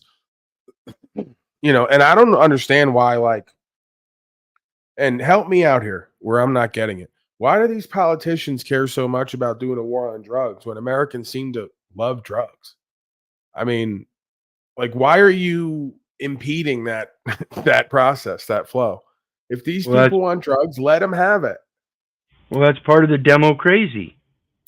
They just don't understand it's demo crazy. That's actually what it is, folks. It's demo crazy. Like, do they realize that the people who want to use drugs and are involved in that has nothing to do with everyone else who doesn't. Like, you're not going to be on heroin. You're not going to have to deal with the addiction. The person using that does, right? So I don't know why. I don't understand why citizens, like, I still see videos from time to time where citizens will call police on people and go, we think they got drugs. And it's like, yeah, a lot of Americans are into drugs and do them, you know, legal ones, illegal ones. Could you just let that be? Doesn't seem like you're putting a dent in it anyway. You know, I don't know. Maybe I'm hoping for too much common sense here. That it's actually not possible, nor do they actually try to stop the drugs from coming in, or well, whatever. Foolish me. I got trapped in a regular conversation monologue about common sense, and I'm asking questions I obviously know the answer to because these folks are enslaved, they're stupid, or they're cowardly. You know, and I guess cowardly is enslaved in a sense. So, yeah. All right, let's move forward here. Same old, same old. What else is new? Hard to believe the U.S. government is working against its citizens. Iranian-backed Houthi boats sunk by U.S. Navy helicopters. Well, that's now to the latest escalation in the Middle East. Iranian-backed militants on boats in the Red Sea attacking another commercial ship. The militants firing at U.S. helicopters who responded with deadly force. Yeah, you're at war with Iran. Tel Aviv with the latest developments. And China, Cold War. Lakshmi says. Good morning. We're closely watching tensions in the Red Sea. And Iraq. U.S. Central Command announced for the first time that it killed Iran-backed and Houthi maybe militants Syria who were trying to attack a container ship in one of the world's major trade routes. This morning, as threats of a wider escalation in this war loom large, the U.S. military for the first time saying it killed Iran-backed Houthi rebels in the Red Sea after coming under attack while responding to a distress call. U.S. Central Command saying Navy helicopters acting in self-defense after being fired upon responded by sinking 3 of 4 small Houthi boats that were trying to attack a container ship. All crew members were killed. The 4th boat fled. So far, the U.S. has only publicly announced. Wizard, my buddy just sent me, right as we're talking about this, he sent me a video of somebody climbing over the wall with a rope ladder. No, but it's like him taking the video. Like, look at this. You can't make this shit up. This is an actual video he took of. The rope is made out of hemp. I bet the rope is made out of hemp. There's your boy. There's your boy. Don just put up a fucking big wall, and Mexicans are using rope ladders to climb over it. And that's a long rope ladder. That looks like he wants to anchor it on both sides. Viva la revolucion, huh? Yeah. No more swimming, people. Oh, man. Yeah, he said that happened right at the crossing. So there you go. Any day of the week, if you're over in that area, you'll see somebody with a rope ladder going up and over that wall that you all spent your slave tax money on to keep you in. See, the fat white Americans who are all diseased and stupid, they won't be able to figure out how to get over that wall with a rope ladder. You know? So, yeah, you're going to have to try again, I guess. It's not working. They need a lift. Get back to the war with Iran that's expanding more and more each day. You thought you were getting peace talks. You thought that it was going to end. No, I told you what it's going to be. And you want to say I'm a theorist. Well, whatever. Here's your experts. Shooting down Houthi-launched drones and missiles. It's the second time in 24 hours that U.S. forces have come under attack by the Houthis in the Red Sea. The U.S. Central Command earlier saying an American missile destroyer shot down 2 anti-ship ballistic missiles fired from areas controlled by the Houthis. Altogether, the Houthis have launched at least 23 attacks on the Red Sea since the Israel-Hamas war began. In a rare interview with ABC News this week, Houthi leader Muhammad Ali al-Houthi signaling that the attacks would not stop as long as Israel continues its offensive in Gaza. But Prime Minister Benjamin Netanyahu appearing steadfast in his mission to destroy Hamas. Now vowing to take back control of Gaza's border with Egypt, saying the corridor should be in Israeli hands, as that's the only arrangement that ensures demilitarization. Netanyahu also saying the war against Hamas will continue for many more months. And guys, back to those tensions in the Red Sea. So far, no response from the Houthis after this morning's deadly confrontation. But on Friday, the militant group had warned the U.S. against any escalation towards its people. Whit? Rick Clennett, thank you. Hi, everyone. George Stephanopoulos here. Thanks for checking out the ABC. There you have it. World War III fully underway. Right on time. So, 100 killed in Gaza the last 24 hours. Israel's accused of genocide. Guess we could get a few moments of that. Continuing the conversation of a top story This is going to dominate the news cycle, right? as For a it while. relates to the Israel-Hamas war. We are following some breaking news at this hour. South Africa launching a case Friday at the United Nations top court accusing Israel of genocide against Palestinians in Gaza and asking the court to order Israel to halt its attacks. The first such challenge made at the court over the current war. Israel swiftly rejecting the filing with disgust. Now, South Africa has been a fierce critic of Israel's military campaign out there in Gaza. Many there have compared Israel's policies regarding Palestinians in Gaza and the West Bank with South Africa's past apartheid regime of racial segregation.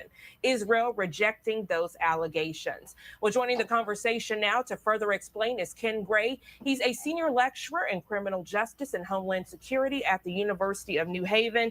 Mr. Ken, always a pleasure having you here on Live Now from Fox. Good morning to you. Good morning, Janae. Glad to be with you again. Yes, sir. A lot to break down this morning. So let's first start off with the very latest of the war. We did hear the latest from the Israeli government. They are saying they are still working to bring the hostages home. But it seems like Hamas has not really been that accommodating to that request. Absolutely. So the number one priority of Israel is to eradicate Hamas from the Gaza Strip. We know that. Yeah, we heard to get that. rid of Hamas.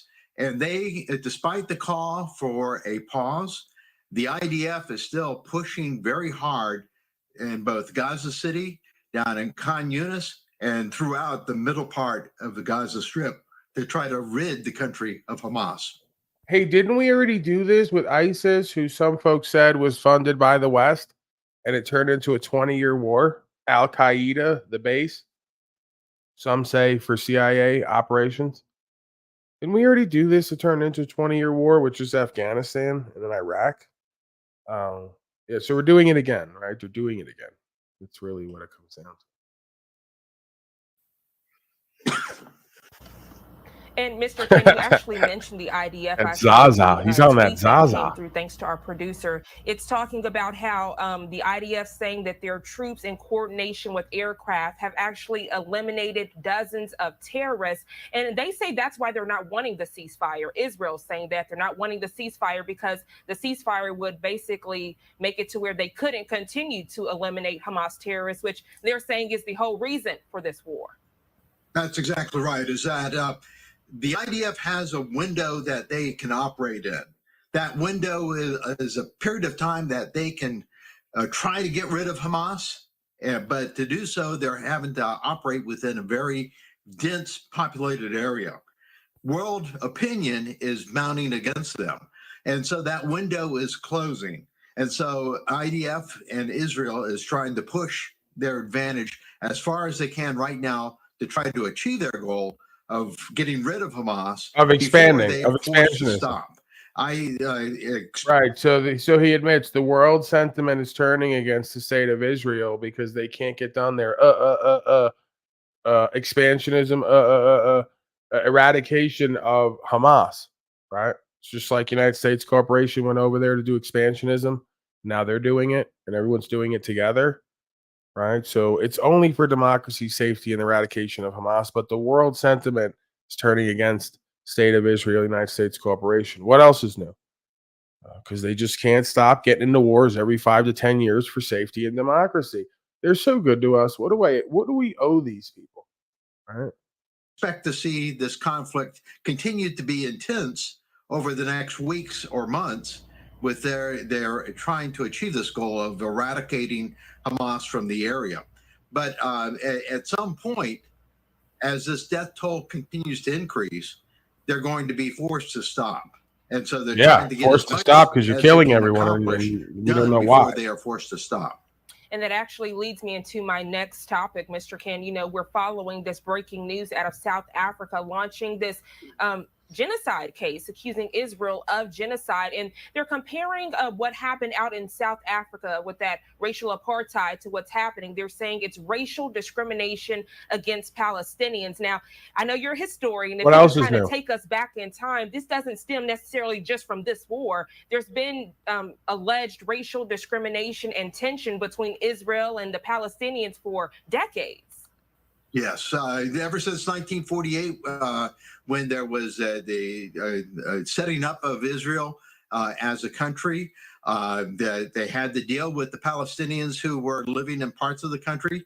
And so this has been an ongoing problem between the Palestinians and Israel since 1948. Actually, before then, when Right. You created a state of Israel and located exactly next to the people you knew would cause war forever with, from both sides, directly or indirectly.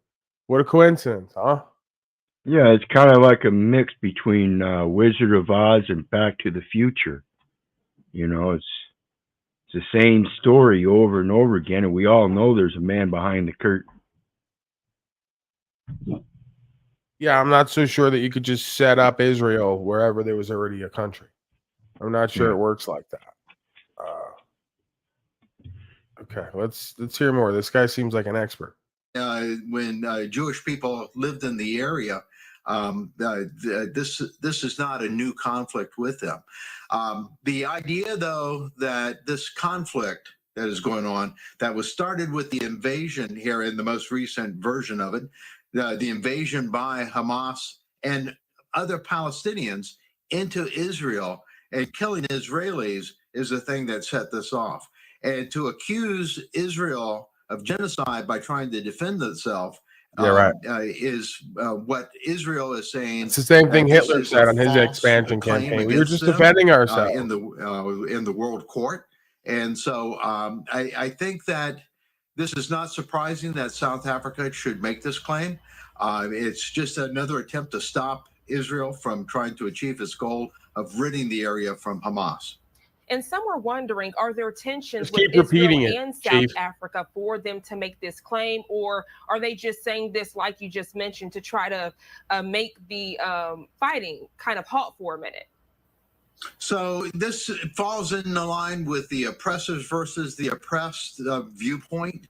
That if you look at Israel in terms of being the oppressor, and Hamas and the Palestinians as being the oppressed, South Africa would align itself with the oppressed. However, I personally reject this concept of oppressor versus oppressed here inside Israel. Again, this is Hamas and Palestinians attacking Israel, and then Israel responding to that attack and trying to deal with that continual threat.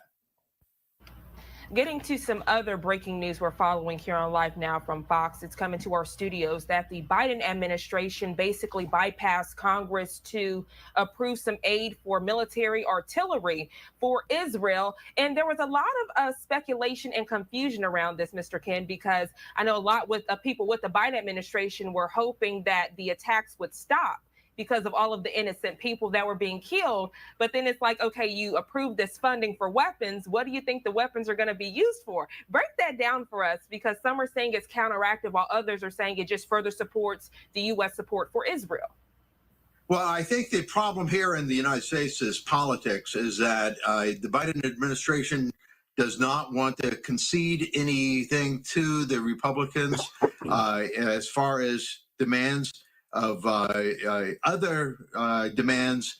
If they approve funding for Israel, if they approve funding for Ukraine, if they tie that to our southwest border, trying to secure our border, the Biden administration is trying to get around that by jumping over Congress and saying this is an emergency provision of weapons to Israel. This is the second time they've done this. And so I don't know how long they can continue with this. I think Congress will have something to say about this by bypassing Congress. But nonetheless, this is an attempt as far as internal politics here in the United States of trying to keep from having to make concessions to the Republicans. Got you. So break that down for us, though, Mr. Ken, because we know the Biden administration has been saying they do want some of the fighting to calm down, but they're not calling for a ceasefire. But again, how can you want the fighting to calm down if you're providing the weapons and the money for the weapons for the fighting to continue? I guess that's where the confusion lies. Yes. So earlier in the week, Prime Minister Netanyahu and President Biden had a long conversation, and during that time, President Biden was trying to push the idea of having a pause to try to become more surgical in their attacks, to try to target Hamas leaders, as opposed to this wide-scale destruction in their attempts to get rid of Hamas. But Netanyahu recognized the fact, or stated that he said that they're a sovereign country and that they are going to take whatever steps necessary to protect their country. So the Biden administration is kind of trying to have it both ways. They are providing weapons and saying that they're continuing. Yeah, it's called to support bullshitting, and you're all doing it. But at the same time, they are trying to push for a two-party state solution, and also to try to involve the Palestinian Authority, and to try to shift this war into another phase. Right. So there you go. We're not allowed to have a two-party state solution. He's already revealing that the whole point of this is to turn Palestine into the state of Israel. It's more expansionism. So why are you against a two-state solution when that's how we started, unless you started this to get to a one-state solution, aka the whole thing being the state of Israel? Go ahead, sir. They always reveal themselves. Yeah, that proves their plan and their intent. Otherwise, it would be an as-we-go negotiation. This is something that you got to pay attention to. It proves their intent. Like I mentioned with Flow State earlier, if his true intent and feeling was that it was a lie, he would have stated it was a lie. Instead, he may claim that we're, what? Blackmailing him? Which indicates that he's got the skeletons in the closet that Paul mentioned. Uh-oh. They tell on themselves. It's like the 5-year-old kid that's sitting there with chocolate chip melted on the side of his lip, telling mom, "No, I didn't eat the cookies." Got melted chocolate in between his fingers. "No, I didn't eat the cookies."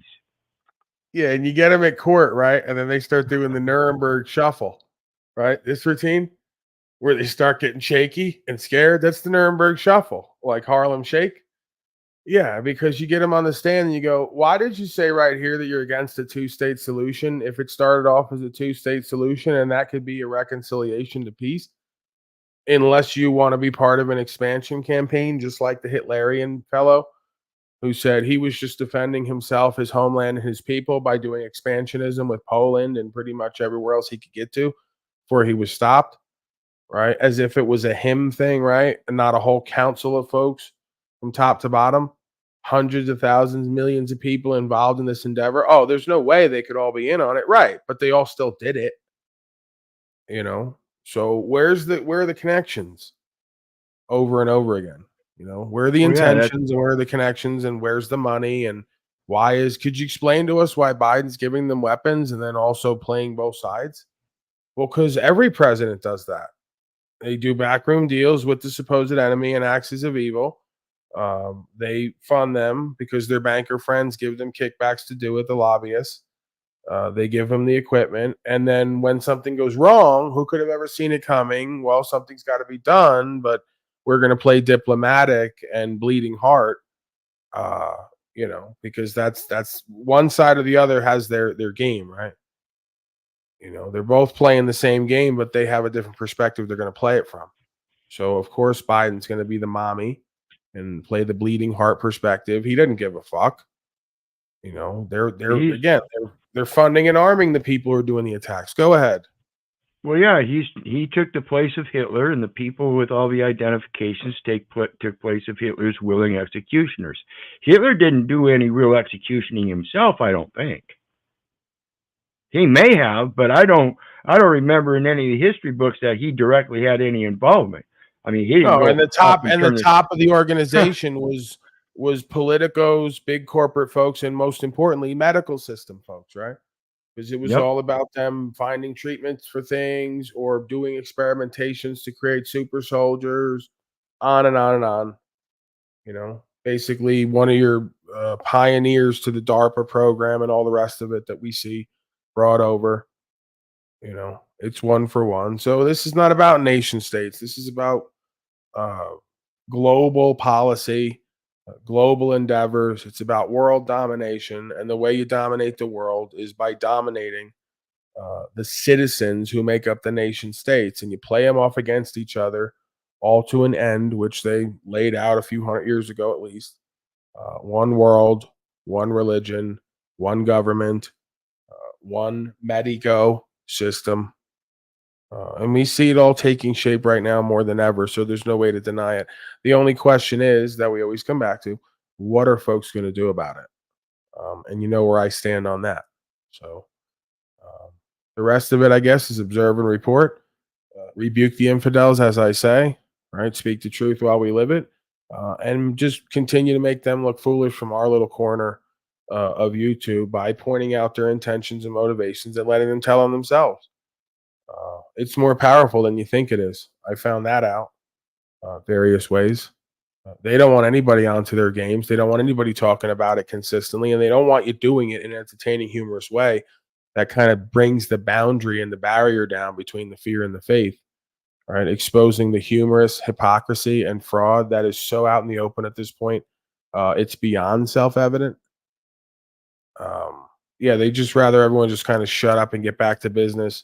Old normal, new normal, pay your slave tax, fulfill your hamster wheel position at a corporation, and not get self-sustainable, self-sufficient. Don't gain the self-knowledge, and definitely don't apply it to turn back the hands of time. Right. So the meek shall inherit the earth, wizard creature. That's the good news for myself and others. We have the greatest chance of prosperity and success, while the rest of the citizen slaves destroy themselves and each other in a city or suburb near you. Okay. Plane from Texas drops off 300 migrants at Rockford Airport, buses to Chicago. See, I told you they were out on them buses. Yeah, they like that. The migrants that were Migrants. transported or to be transported from Rockford have not yet arrived here. That's according to the personnel that's on site here. They say that the migrants, the dozen plus so that are already here, had spent the night here in warming buses. It's unclear if any of those migrants who spent the night here were the migrants that arrived on buses from the Woodstock area. In the meantime, of course, as you mentioned, the migrant crisis has Chicago grappling with, once again, with the suburbs as well. Chicago's crackdown earlier this month on rogue buses arriving. Crackdown, rogue buses, migrants. Led to War on migrant migrants. transports to the suburbs. Now, plane carrying migrants from Texas arrived in the Chicago Rockford airport earlier this morning after about a 2.5-hour delay. There were over 300 migrants on board. Since December, Texas has been sending plane loads and bus loads of migrants to Chicago. All right, guys. So they left the Viper's Den. Mr. Atomic called me and said the cops were talking about shutting down the sidewalk because I guess it's getting a little crazy. The cops were following us all through when we were on that side and specifically like pointing us out and stuff like that. I think I always say they were watching us for our safety, but Donald Trump! Now, so far, tens of thousands of migrants have arrived in Chicago this year after the city declared itself a sanctuary city in 2021. Rockford, by the way, is not a sanctuary city.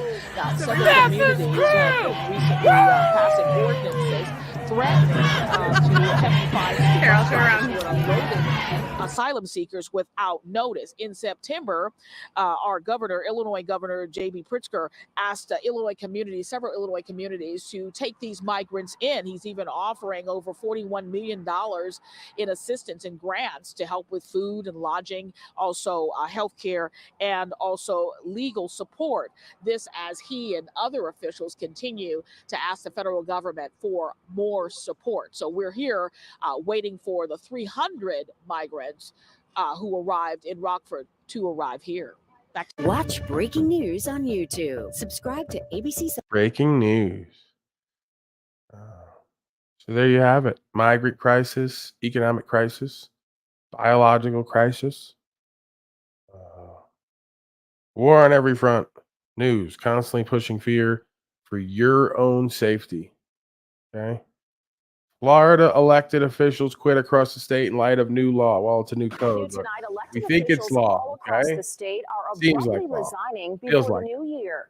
We're talking about the vice mayor in Naples, 4 city council members in St. Pete Beach, including the vice mayor, 4 council members in Bel Air Beach, the mayor and a council member in Denellen, 2 city commissioners in Daytona Beach Shores, and there are even more. Way too many to list. Fox 35's Chris Lindsay is joining us live from Daytona Beach Shores tonight. So, Chris, this is all over a new law that's about to go into effect. Yes, starting January 1st, elected officials will have to fill out Form 6. It discloses all of their financial information all over the state of Florida. Officials are stepping down because they believe that form is an invasion of privacy. We don't get a dime for what we do here. We do this for the love of our community. Bel Air Beach. Bullshit. No, if you want to be part of the political system, you got to disclose all of your status, your documentation, your financials. You got to be regulated. And that's a good thing. It would be a good thing if they were actually going to regulate these politicians based on U.S. code, which they're not. They're going to regulate them in the sense of what's politically correct and not, right? Like they've been doing with Daddy, everyone's favorite Daddy, Don Don, the stage show. Yeah, they're regulating him using all the policies and codes they drag out of the woodwork. And it's politically correct to do so, at least from one side, right? And it's advantageous for the split division of the nation, which of course seems to be the goal. So giving your financials if you want to be part of the corporate body politic. I mean, it's only fair. Dave Gaddis says 4 of his 5 council members have resigned ahead of the new year, all because of a new form they will have to fill out starting January 1st. It requires them to share their net worth and the dollar amount of every asset they own over $1,000. The goal, to achieve transparency and identify conflicts of interest. Why did it suddenly have to become so invasive? We were already reporting our financial situation, but now they want it so granular that it almost looks like an attack on home rule and an attack on small municipalities. In Daytona Beach Shores, 2 commissioners have stepped down, leaving just 3 left until the city can fill the empty seats in March. Commissioner Richard Bryan says he was planning to resign for other reasons. I'm working on an extremely important public health. I mean, let's be honest. Do you trust a guy like that with a hairdo like that anyway? I mean, I'm probably never going to trust someone with hair like that. I think they're up to something. What are you hiding? Well, yeah, a very good point is if they're doing it for nothing, then what is the financial disclosure? Dumbasses. Yeah, I mean, there is a good chance that with this whole movement, non-movement, not that I'm a part of any movement, but there is a good chance that this is being done because these folks are all going to get put on record for what they're up to, and they may have to get audited at some point. They may have the feds have to come down and figure out what they're doing with their municipalities and where all them funds are going. All that cash they're collecting for towing cars that they're not supposed to be and all the rest of it. So I don't know. It's hard to call this one. I guess it really depends on who's at the helm. You know, who's controlling this? What's their intention and motivation, and what are they going to use it for, and on who, for what reasons? You know, I have no problem with these people coming and using statute, policy, and code to regulate states who have the right to regulate themselves, not the men and women who live on the land.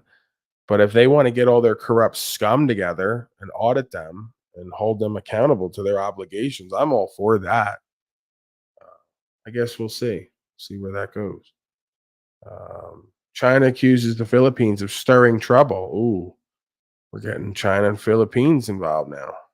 Global News, China's state Exciting. media has accused Philippines of causing trouble in the South China Sea. Yeah, The fucking comments, which troublemaking were made scum. in an editorial on Bomb 'em. Monday, stated Bomb everyone that now. Philippines Now that was there's war on, spreading we can bomb false everyone. We've been waiting to information. bomb. In Fuck a 'em. remark pointed towards U.S., it also stated that Philippines was bringing in extraterritorial forces to intervene. China's foreign ministry New also levels addressed the of months of warfare. standoff between the two nations in the latest address on Monday. Take a listen.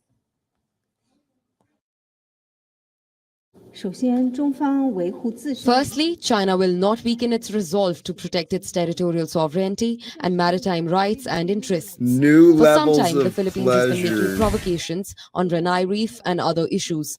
They're drawing forces outside the region into those issues. China is compelled under those circumstances to take necessary measures to firmly respond to it. The foreign ministry spokesperson added that Beijing was open to dialogue with Manila in order to address issues related to Manila. tensions in the South China Sea.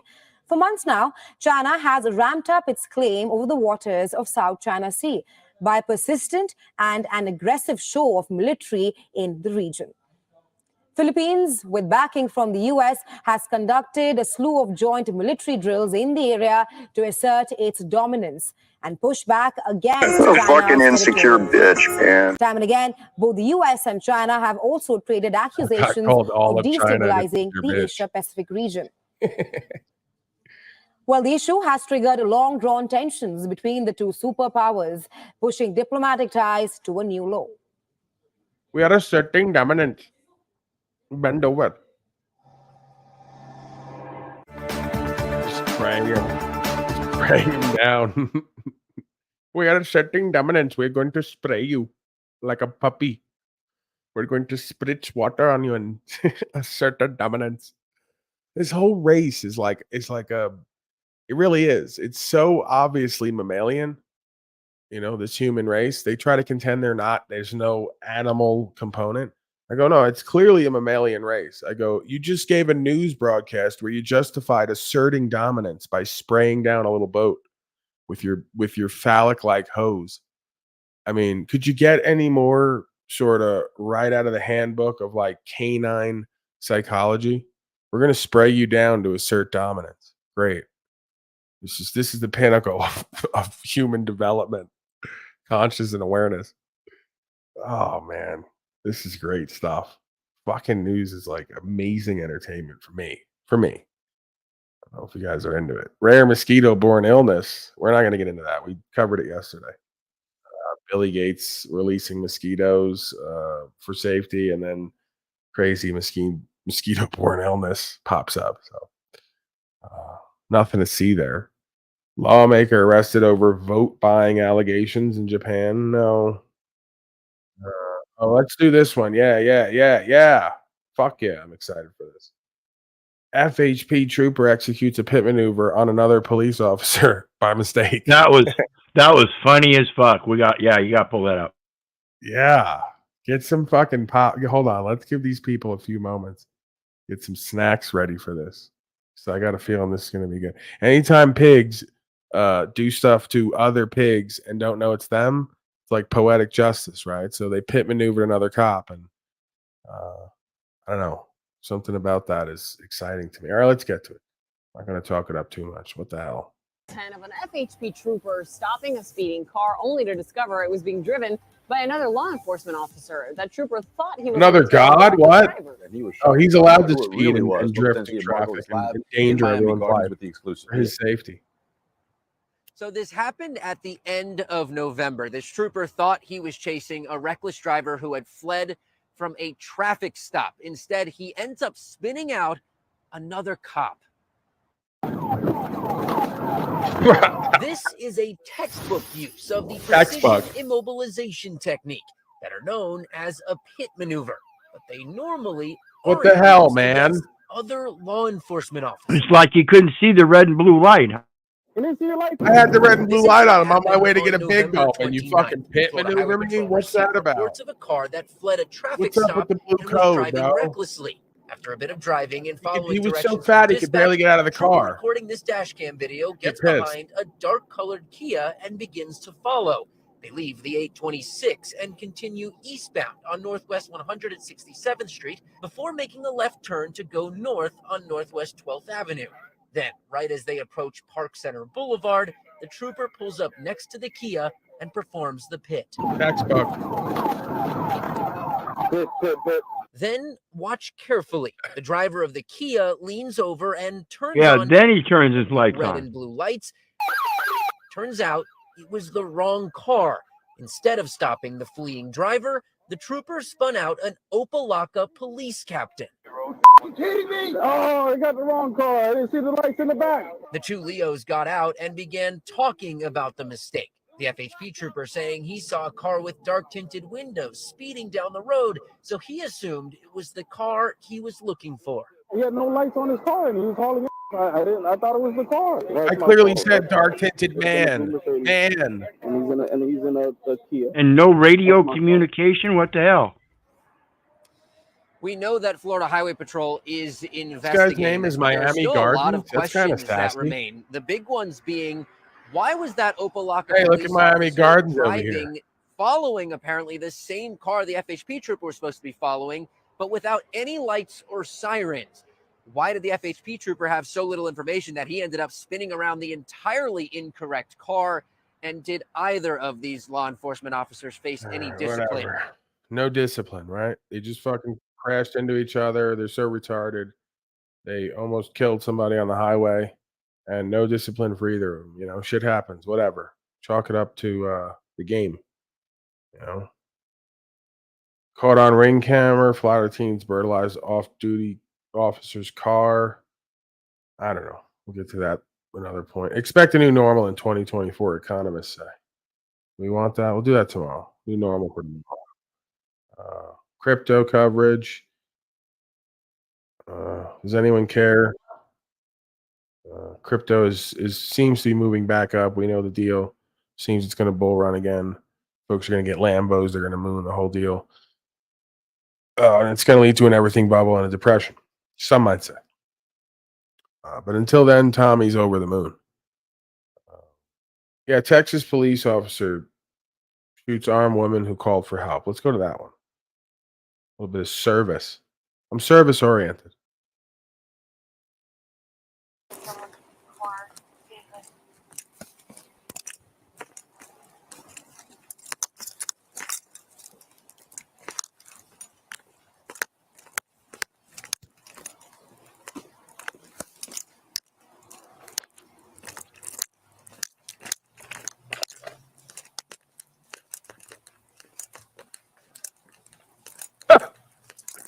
Officer snaps.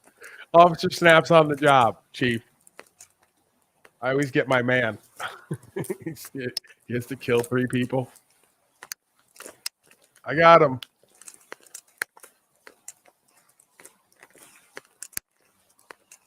Officer snaps just pit maneuvered. Textbook. Oh, it was another officer.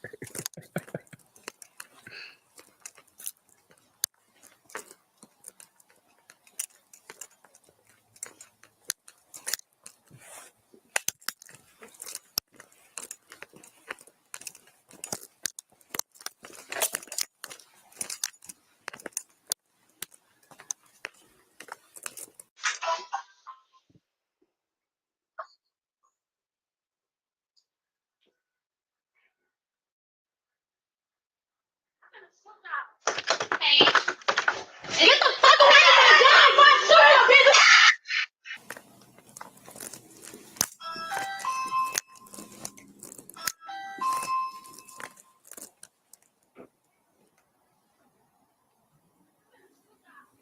Hey.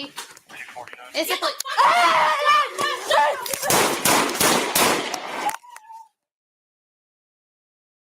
Okay, so apparently the woman called the cops and then came out with a gun and they shot her. Didn't get much video on that wizard creature. All right, we'll take them one at a time. We got to stack them and we'll get through them. I get 5 a day at least. Body cam video shows Florida deputy shooting suspect moments after his brother was shot. Very disturbing. All right, guys. I'm a paramedic. Okay. He's got a hole right just above his right. Okay, we're going to put a chest seal, okay? So All right, bear we're with me, gonna okay? service here. Who can we shoot at? Who else can we shoot? Open his airway, Already okay? someone shot. Put him down on his back. Open his airway. He has a gun in his hand pointed at people. Y'all stop. Drop it. Go. Yeah, all right. Yeah, we got some service. There it is. You know, That man literally turned around and tried to get away, and they shot him. Listen, okay? We've learned that don't ever let a crisis go to waste, and don't miss a chance to get more done that you couldn't have done normally. So that guy needed to be controlled and governed. He was doing something. He had something in his hand. Yeah, his brother just got shot. He may have been upset, but it's unfortunate. You know, that's how it goes.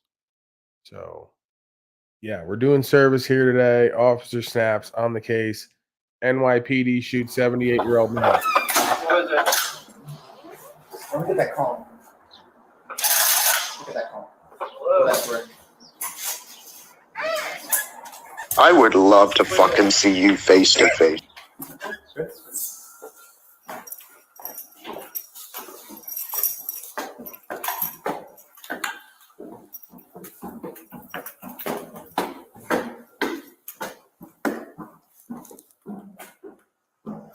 We'll figure it out, motherfucker.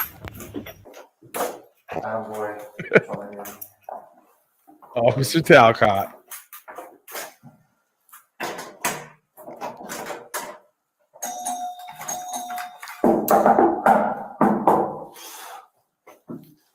Is it my DoorDash?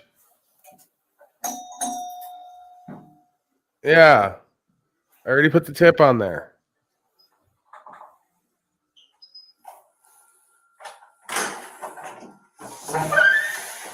Hey, sir, is this?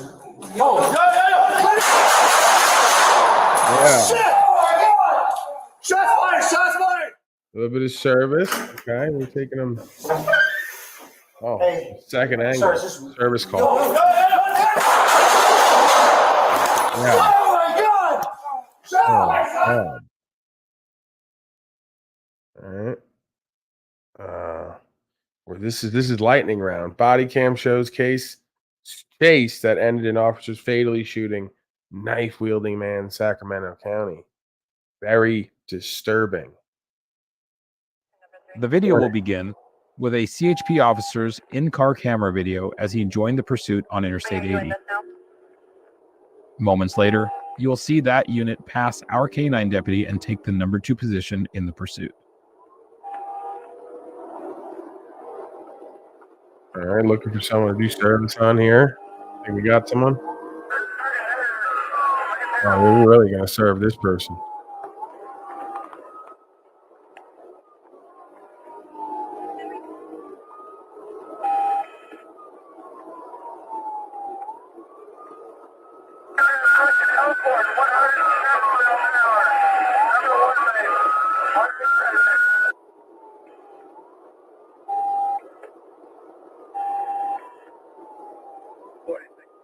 I'll take over radio traffic. Approaching Greenback, number 3 lane, 122 miles an hour.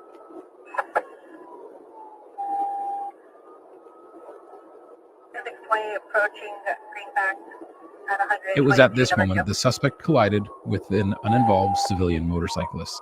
The suspect vehicle crashed into a raised berm off the shoulder of the freeway, rendering his vehicle inoperable. 20, 11, 122, number 2.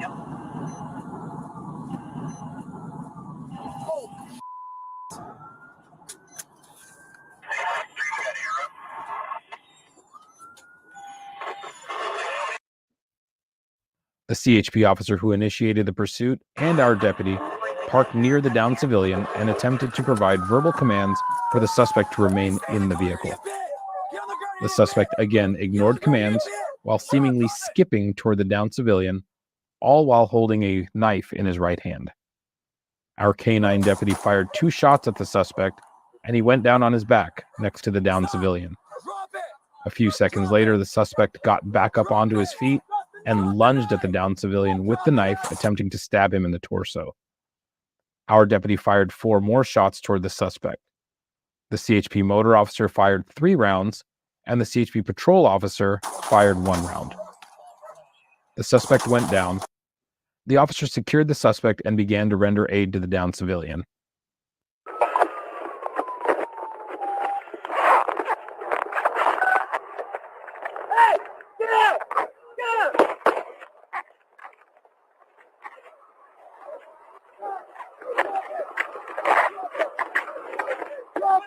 Stop the knife!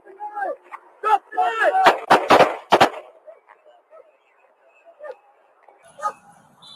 We have a 901 and shots fired. Very strange behavior. Start code. That's what I mean. Slaves are rabid and unpredictable nowadays. You never know.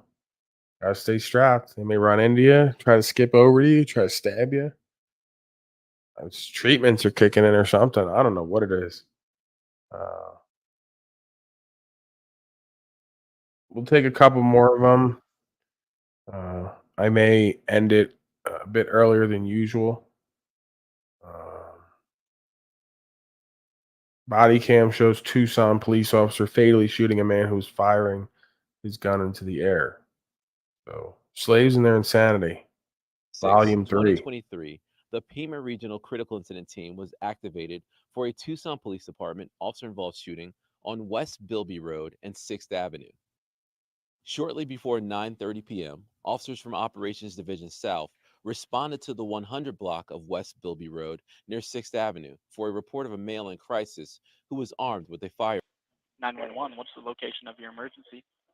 I'm at West Bilby Road, and I would like to say something. My neighbor from across the street, which is, I think, maybe, she's over here in hysterics because, I don't know, has had a mental breakdown. And for me to be calling you right now is just unbelievable because she's lived there for 15, 20 years and never has ran across the street. Because I want you to try to put her on the phone if you're able to. Okay, hang on. Talk to you. No, I can't. I don't think she's gonna get the phone. Because I kind of need to know what's going on and how we handle it. Huh? So I kind of need to know what's going on because all we know Okay, right well, now is there's that a problem she's across the she's street. hysterical. I mean, I don't know if if he has a gun. I mean, we don't know.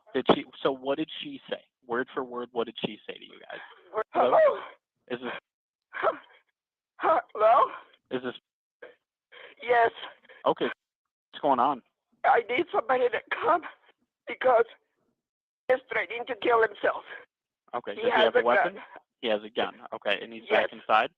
He's inside the house, but he said he was going to do it. Was it in his He had hand? nothing to live for. Does he have it in not- his hand? I beg your pardon? Did he have it in his hand? Yes, he did. Okay. Yes, let me he get this did. started. And you're across the street? Okay, we're running across the street. Okay, stay over there for now. He's back inside. Up in the air. He shot up in the air? Okay. Yes. My brother and my son are on Everyone the go front yard. inside. Tell your son to come inside and your brother inside too. Okay. Right, he shot up in the air, and then what did he do? Gave my brother, my son, that white dog. Gave him the dog? Did he go back Yes. inside or no? I don't want you guys He's looking. inside now. He's He going went inside right now. Okay. True, Okay, but I can see him. what did he do? Okay, he's shooting. He's shooting. Okay. But I think I saw. I think a copter on this. I think Yep. the copter. Oh my God. 2 shots. Okay.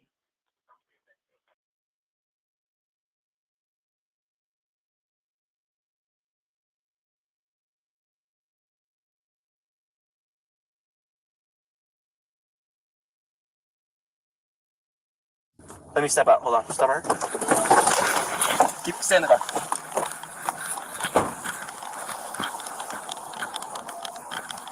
Wait a minute. He's right there.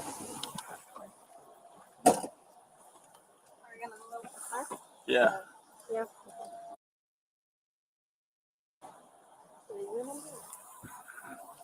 Yeah, move up slowly.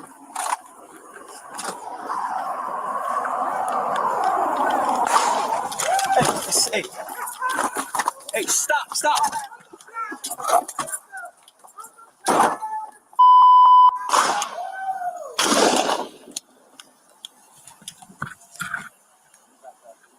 1 Tom 6-1, shots fired. Yeah. Yep.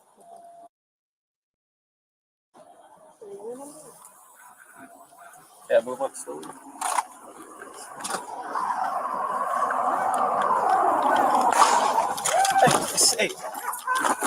Hey, stop.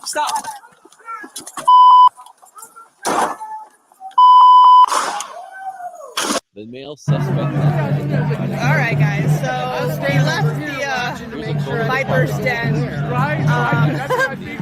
Mr. Atomic called me and said the cops were talking about shutting down the sidewalk because I guess it's getting a little crazy. The cops were following us all through when we were on that side and were specifically like pointing us out and stuff like that.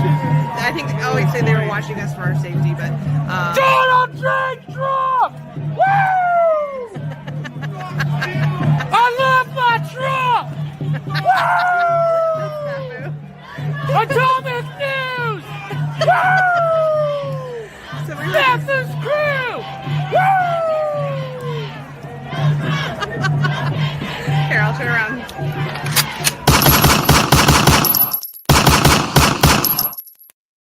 All right, we got shots fired on the scene. Snafu crew and various Trump supporters. I'm gonna need backup. Send EMS.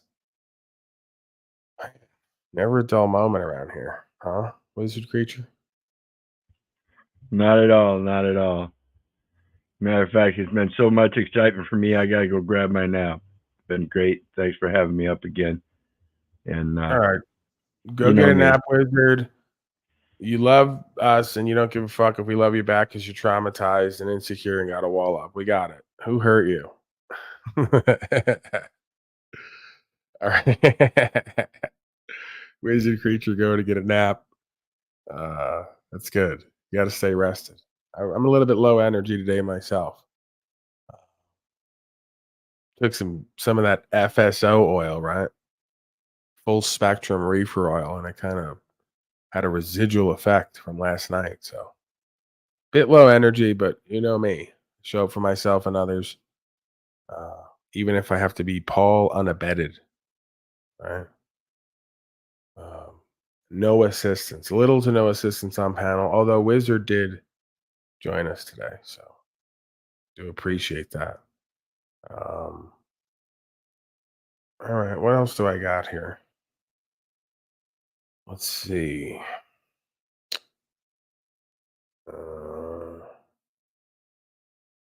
Body cam released fatal shooting that killed suspect. Canine. I guess we'll go to that.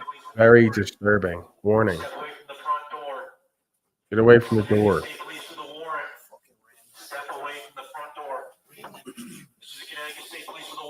Tom, move your big ass head.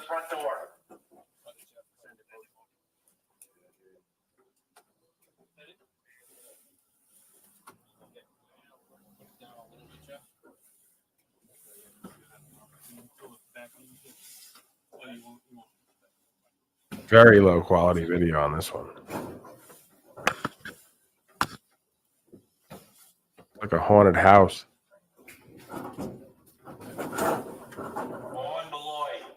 Come to the front door with your hands up, nothing in your hand.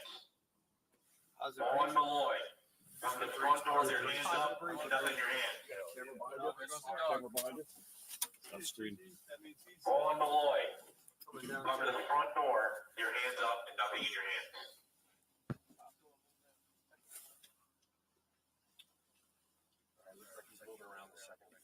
Looked out the window and closed the window, now he's moving around. Owen Malloy. Come to the front door, your hands up. Hey, we have good cover from the front of his truck, so pop those doors.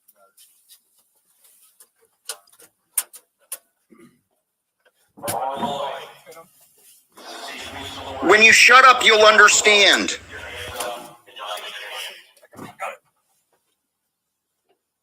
Doors locked. You guys got those doors popped? Yeah, locked. We're on to the way. This is State Police Florida. Come to the front door. Your hands up, and y'all take your hands.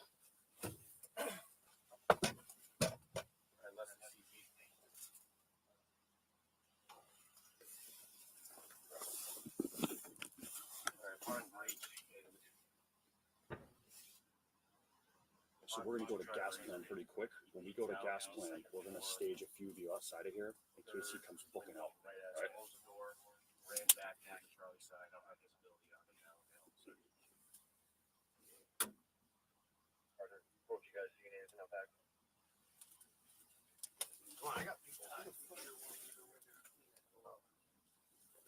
right, guys. I think you're good for right there. Hold on, I think they. Hey, hold on. Hey.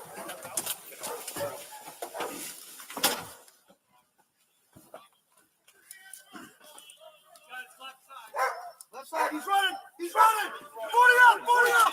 40 up!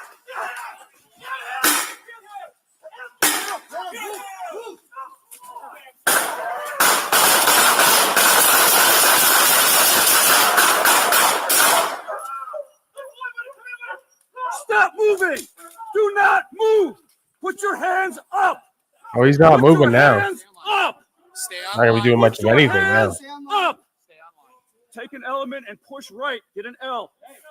Push L. Right. Hey, hold on, Tyler. Direct them, Tyler. Guys, push right. Hey, move the cover. Move the cover.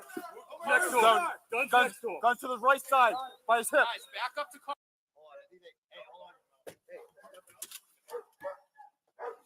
Pretty sure they killed the dog as well. Left side, he's running. He's running. 40 up. 40 up.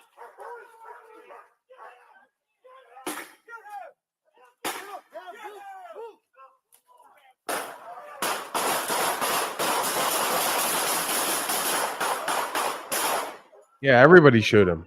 Like 10 guys. Everyone just empty the gun. That's good. Stay online. Stay online. Safety. Stay online. Officer safety. He was running away. So